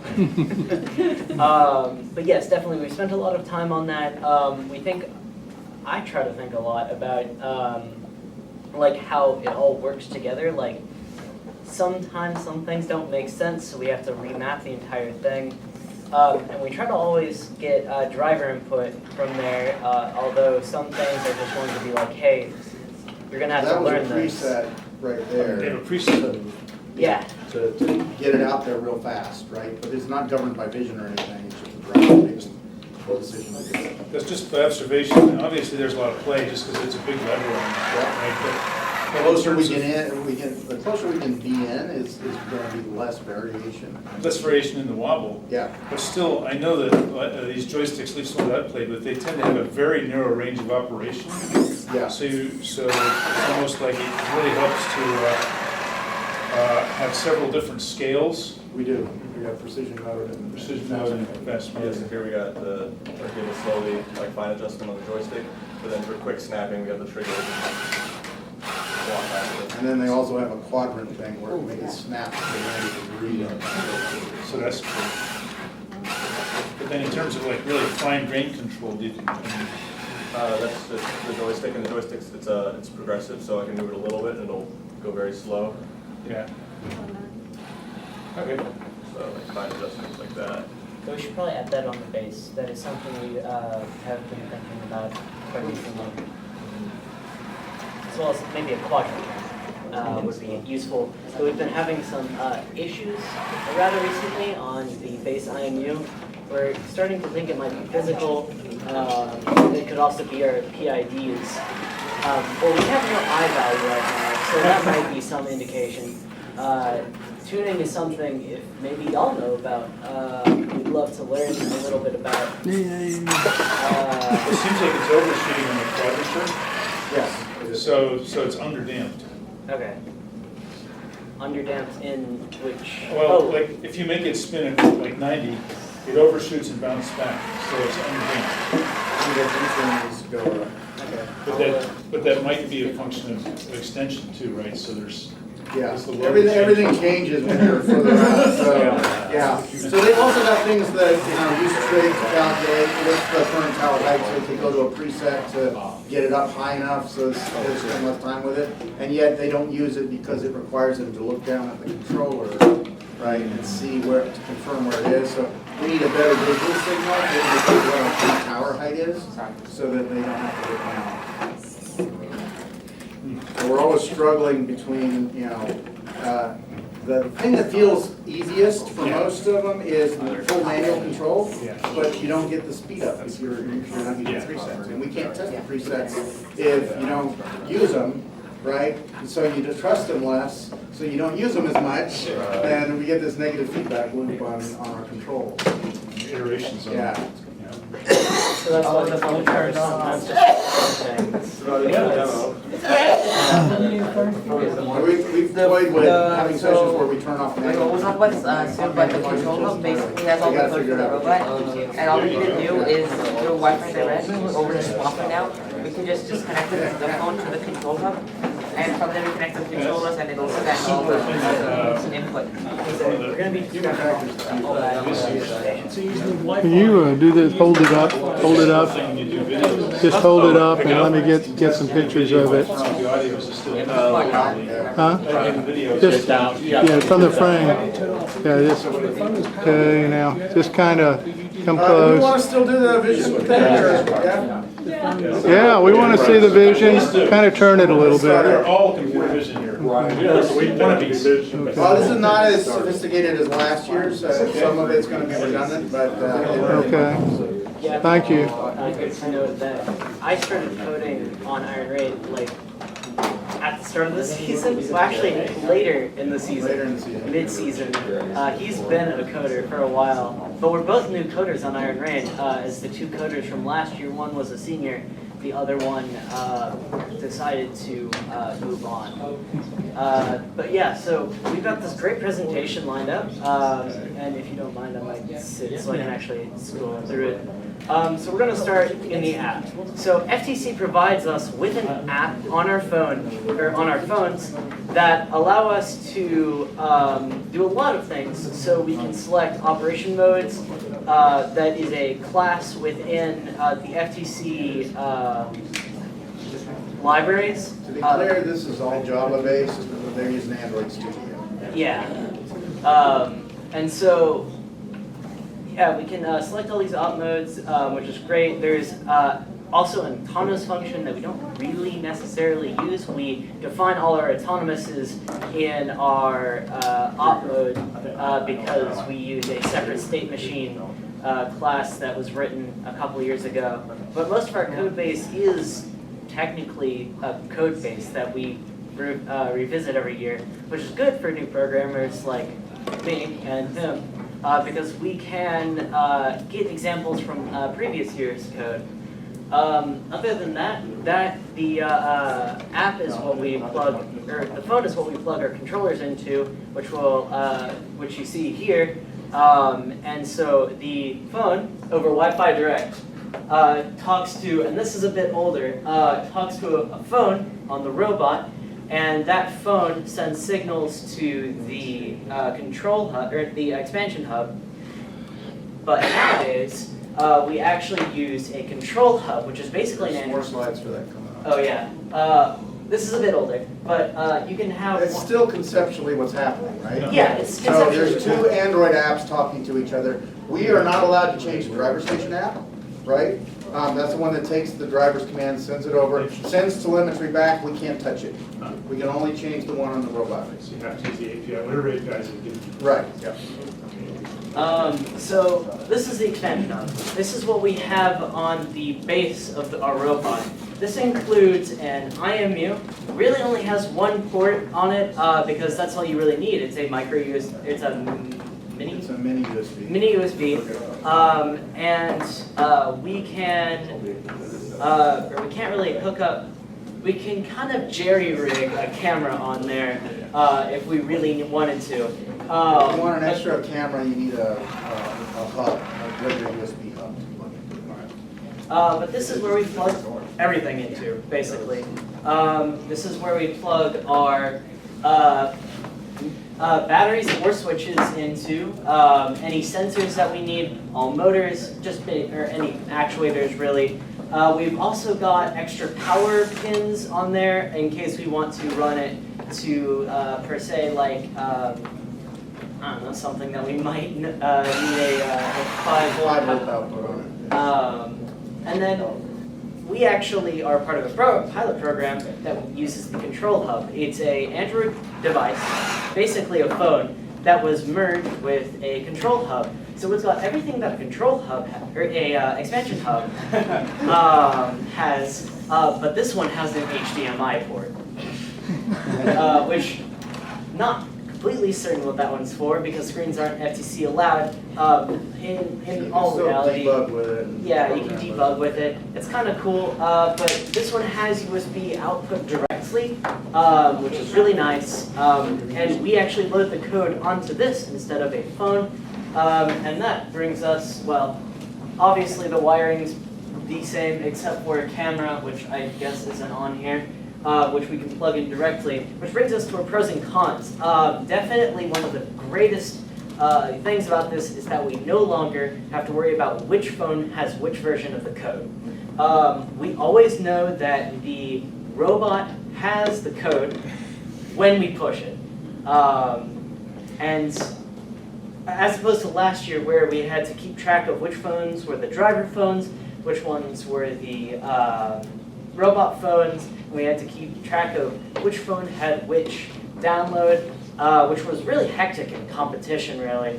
But there are obviously cons.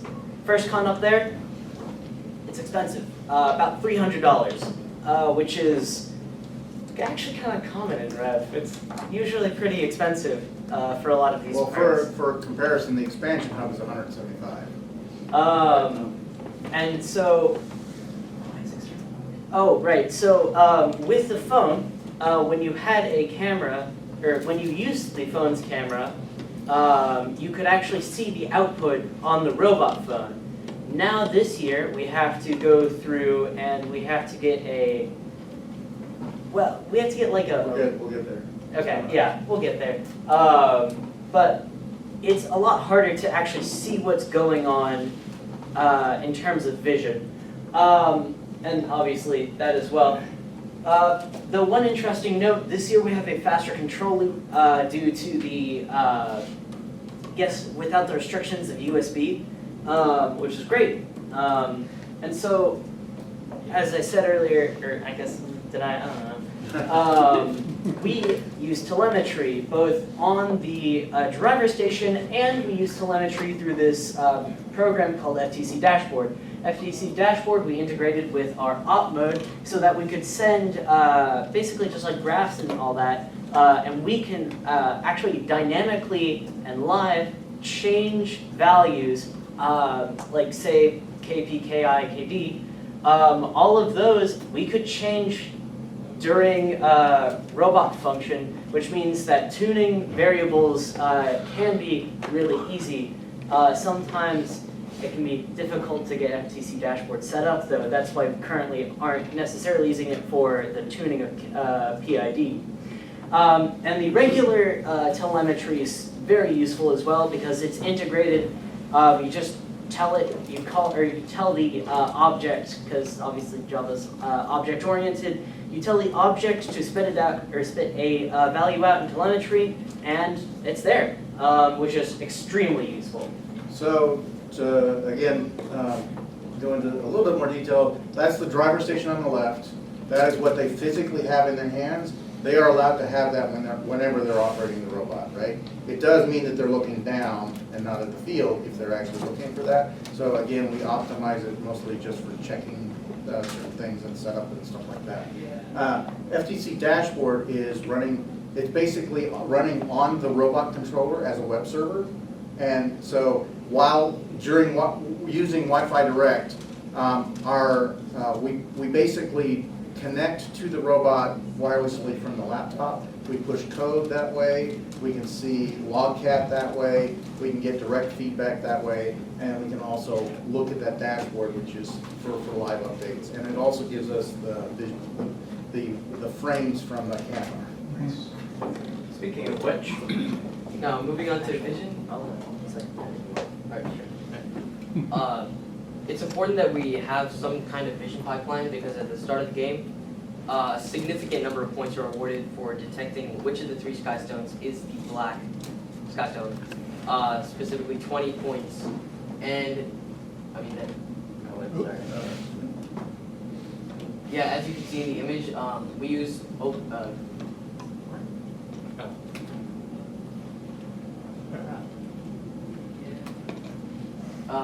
so there are various different ways to figure out which of the stones is the black Skystone. Namely, there are 3 different softwares, Vuforia, OpenCV, and TensorFlow.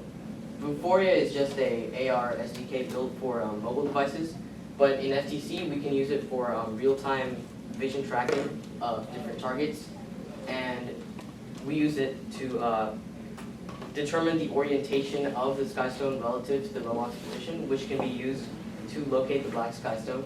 And also it can be used to locate vision targets on the side of the field. The con with Vuforia, however, is that it doesn't tend to work very reliably, and it needs very good lighting in order to recognize the actual vision target.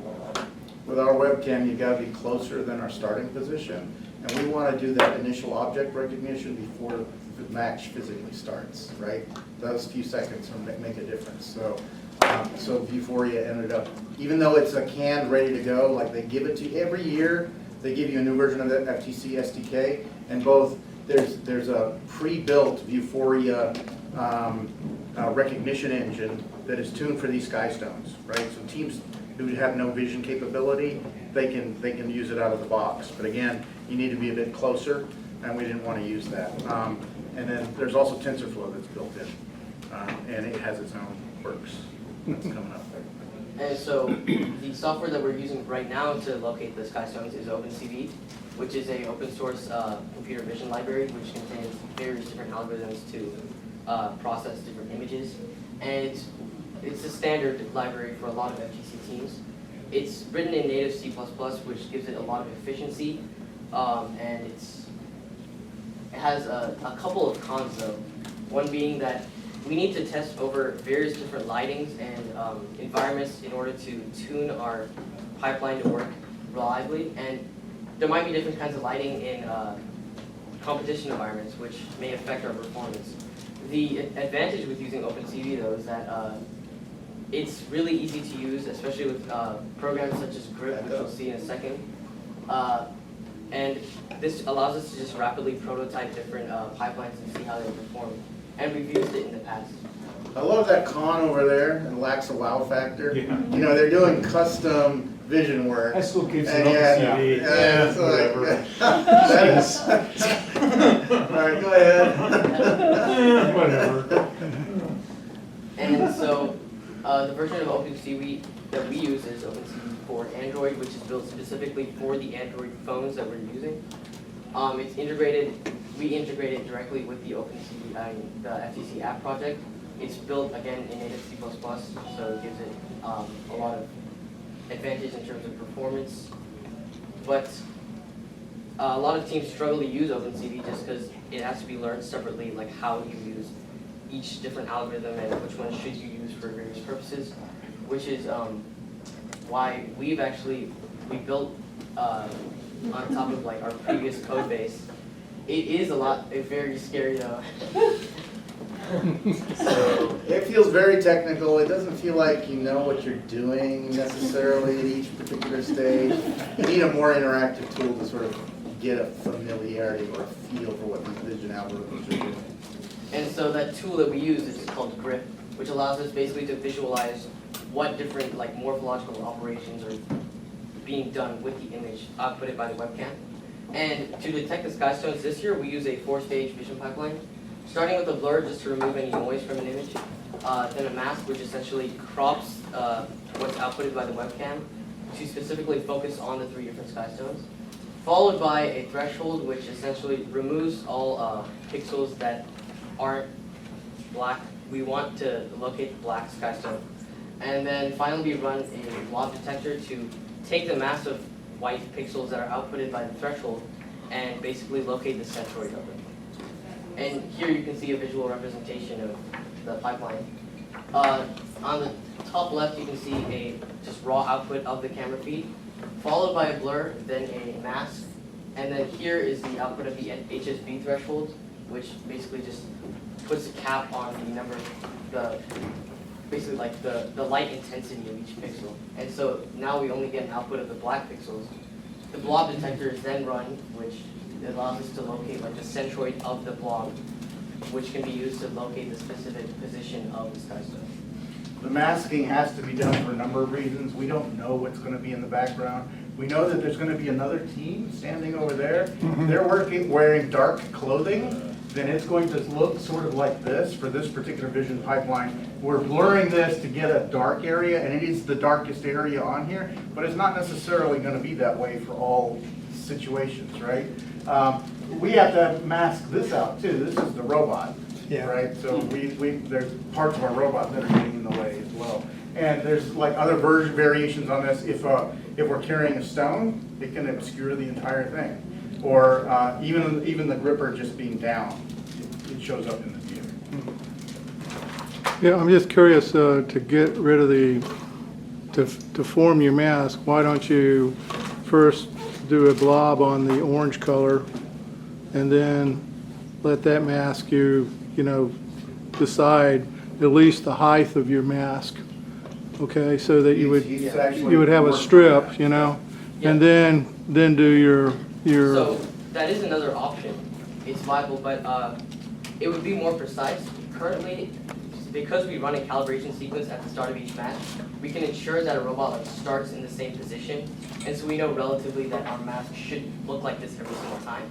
Okay, because you know the distance and then the position of the camera. Yeah. Gotcha. And again, a opposing teams, some have yellow uniforms. Yeah.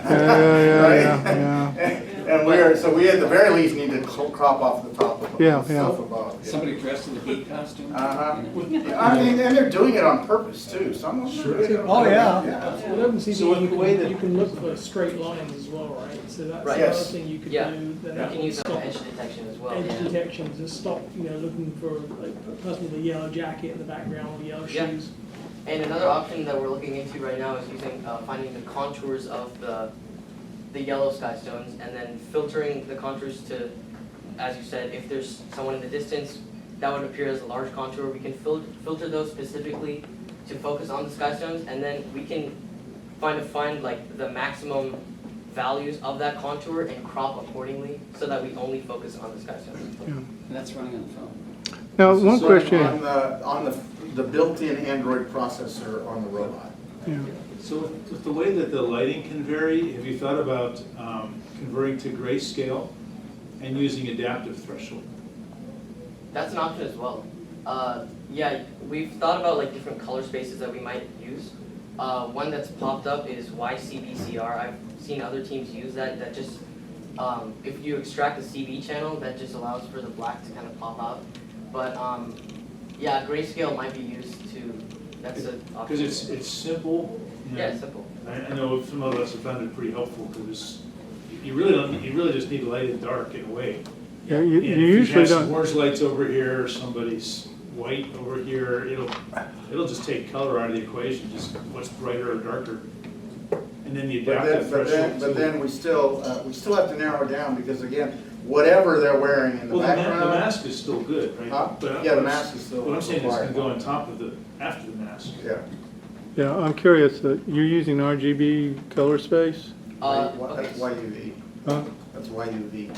Okay. Now, I was going to say, you wouldn't want to be using RGB. No. Yeah. Okay, go ahead.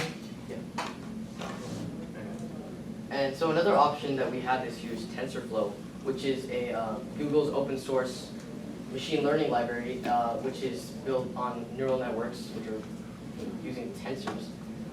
It's usually run to use machine learning models. In the case of Skystone, the FTC app comes pre-built with a TensorFlow integration, which allows you to locate the location of black skystones. It'll also detect regular stones. Yeah. The purely yellow ones. But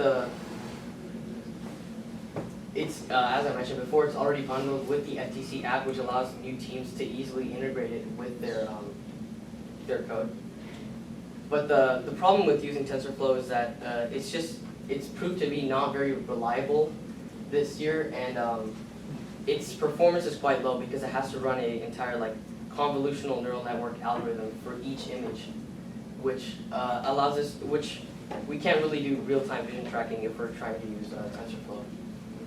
But it does no have wow that. factor? It has no wow factor. It also gets a little bit confused with a constant lineup of the stones with no seams between them, so it doesn't necessarily detect the regular stones in a reliable way. Yeah, exactly. So, but we're still looking at it. It might be the right thing to help us steer towards a stone during teleop. But again, there's the performance issue. So 2 FPS might not be enough. Yes. Is it locating the image within the image itself? So is it locating stones within an image? Yeah, it's locating It's basically doing object recognition, right? Yes. Yeah. It gives you the centroid, but it doesn't tell you its orientation. Are the stones placed by the judges in the same position for each run, or are the black ones in random positions for each run? Yeah. So as you saw in the video, there are 6 stones lined up. They're always going to be in the same position at the start of the match. But each grouping of 3 stones, the Skystone could be placed either on the left, in the middle, or in the right. So yeah, there's basically 3 different positions where the Skystone could be. That is randomized. So there's always a pattern, but it's one of 3 position options within each group of 3 stones. Is that done every run? Huh? That's done every run, That's right? normalized. That is redone every run after the teams are told to hands off their robots, right? So the only thing you're allowed to hit is press start. So if you try to tell the robot which position it's actually in, that would be a major, that would be a red card. Yeah. But that also leads to, once we detect the stone, we're going to have 3 different paths that we follow. Though, in a sense, why I said paths is because we're probably going to have a central path, and then we have calls to like a method that, if you remember our autonomous path where we just go back and forth, we know we're always going to end up in that same position. So we're probably going to make a method that we can tell to go to each block. And when we know the position of the first block, then we know the position of the second Skystone, right? Because each group has randomized 1 of 3 positions, but then that second group also has that same position. So if you have middle in the first group, you have middle in the second, which leads to that 3 paths. Really? So that means you can So we always. only have to look do it for- once. You're always looking for the same width of yellow. Right. It's just shifted left. Not necessarily. If you have a pattern of 3 and the dark one is on the end, Yeah. then you've got 2 together, right? And if You've got another, that next group is always 3. It's always 3. yeah. So you can look for that, then you know that the black ones are outside of that group of 3. Always. Right? No, they're within the group of 3. Well, for any group of 3 that you choose, if you're not doing the first group and the second group, but just anywhere along any group of 3, there's always going to be a Skystone in there somewhere, but its position might, again, I'm sorry, if you ran. there's always a group of 2 yellow, always. Yes. There's no. No? 'Cause Well, yes, there's always a group of 2 if you also leak over into the. Into the second group. Into the second group, yeah. Have you guys ever heard of color codes, like from the Pixie Cam or the OpenMV cameras? It's where you.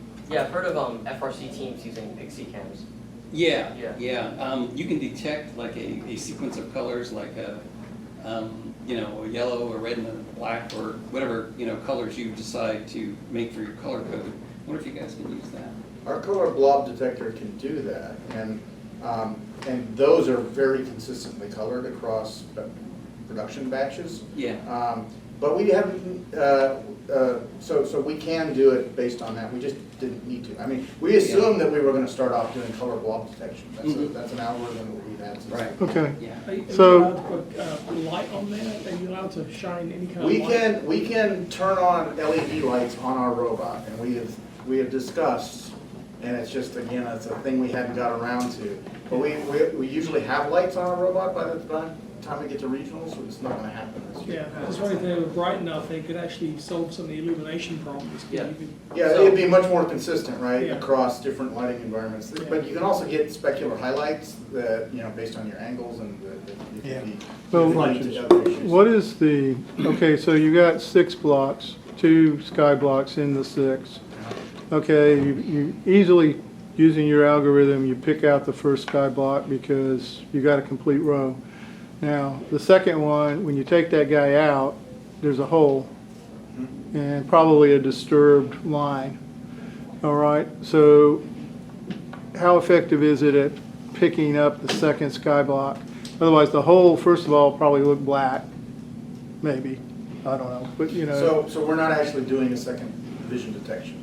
What he was talking about was that now we've got the first one, we picked it up, and generally we don't disturb the other blocks. Most other teams do.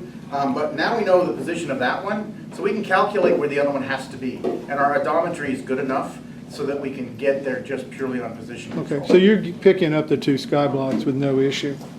No.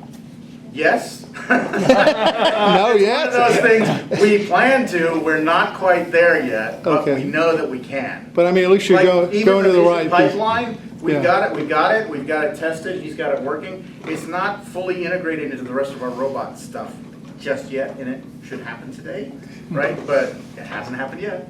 Okay, but what I'm trying to say is, you're at least moving to the right position. You might not be dropping the hook on it and pulling it, but Right. you know where the second one is. We know where the second one is, and We should be able to drop, again, that's another reason to have those sensors in there, Mhm. because during autonomous, that would be a great place to be sure of our distance to it, so that we always grab that second.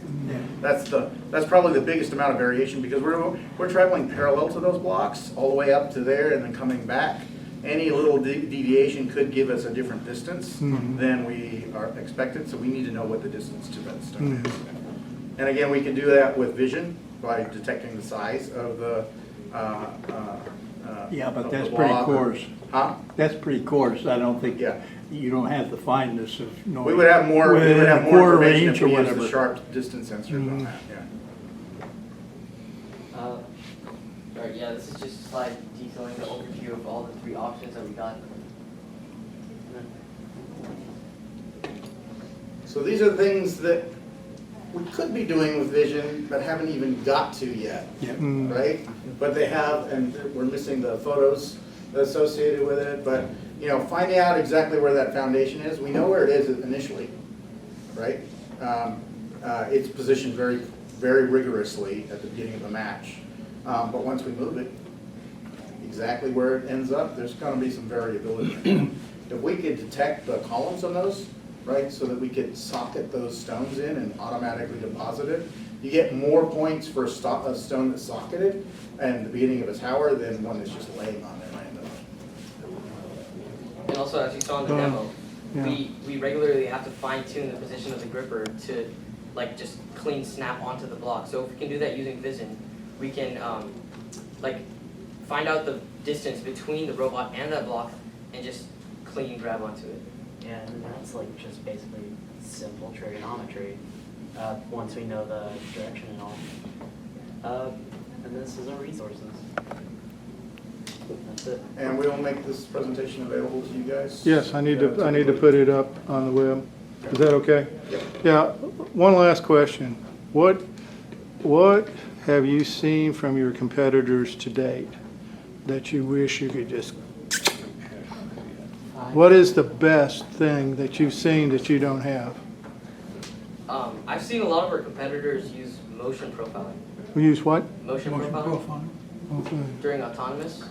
So they can essentially just generate a spline of their path where they're going to go and use trajectory following and some calculus to basically lock onto that spline using odometry and accurately just travel a curved path rather than traveling in straight lines and turning to fixed distances. So that would just make our autonomous routine run a lot faster. That works a lot better with mechanicals. Yeah. It does. Yeah. A little easier. Yeah, it's easier with mechanicals, yeah. How about that same question from non-coders? Drivers? Do we have drivers? What happened to Justin? He left? Oh, there he is. And Paul asleep. Morning, Paul. I think as far as things that are on the robot, I think our robot's pretty good, but something we can definitely improve on is driver practice. We don't really have a lot of driving time in total, and that can be reflected in our robot performance through different matches. I like the lack of precision in other teams' grippers. A lot of them are like just flywheels, so they can pretty much just drive into the blocks and they already picked it up.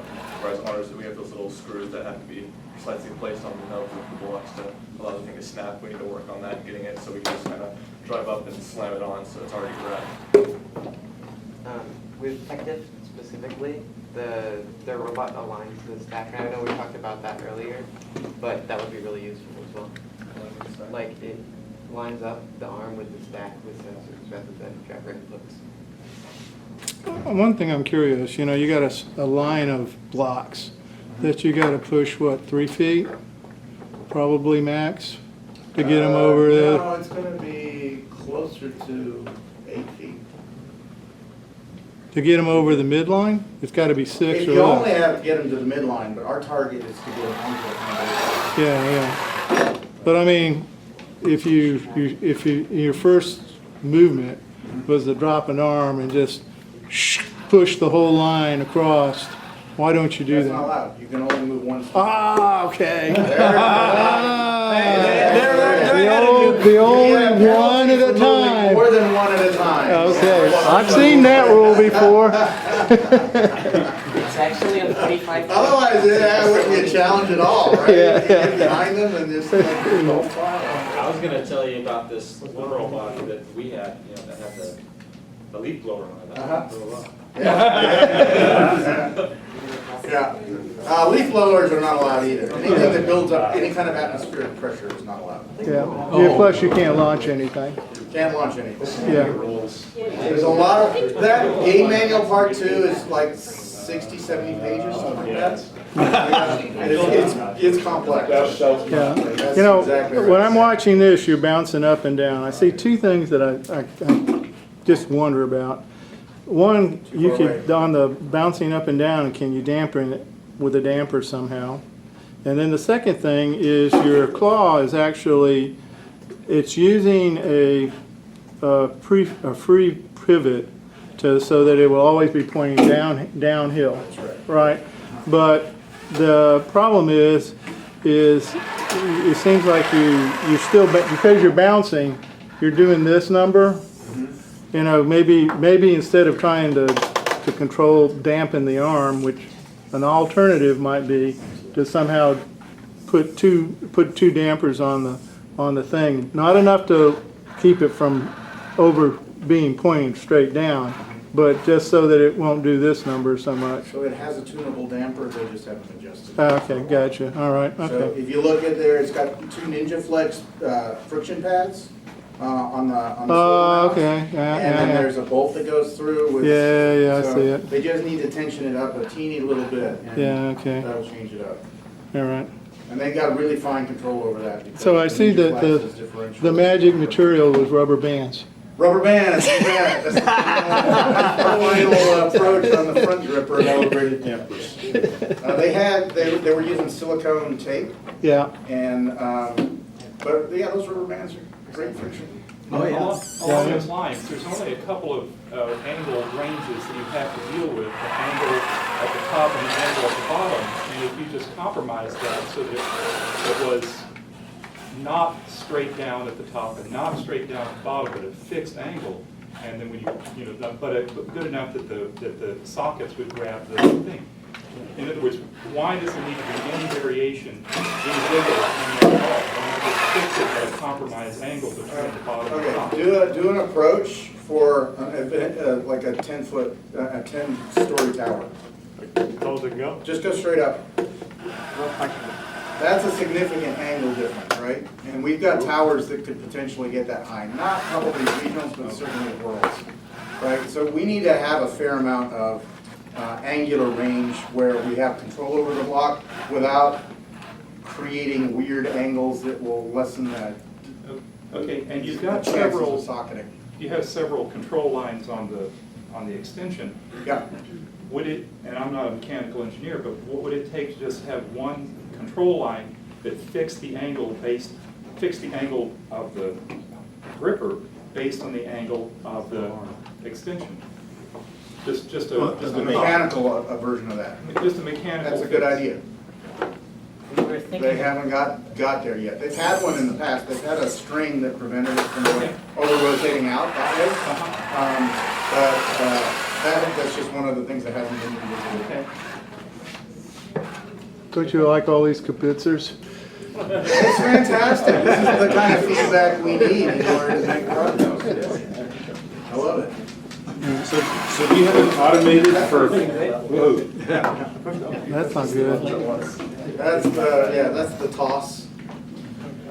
So we're really good at disturbing towers too. So we knocked over an Alliance Partners tower. It was lower than that one. We're real good at that.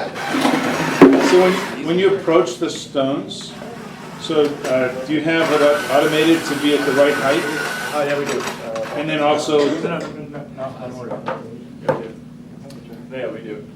So yeah, we're grabbing the stones, we have deep head down and deep head up, which are two different extensions. Yeah. They're supposed to go to the same height. We were driving the robot a bit, so it's off calibrated. It's too low right now. So it always But goes yeah, right. it's supposed to like lift up to like a kind of hovering position. And, Like an aiming, Yeah, and then when you pick, do you have another button that's just up and down? That's just joystick control.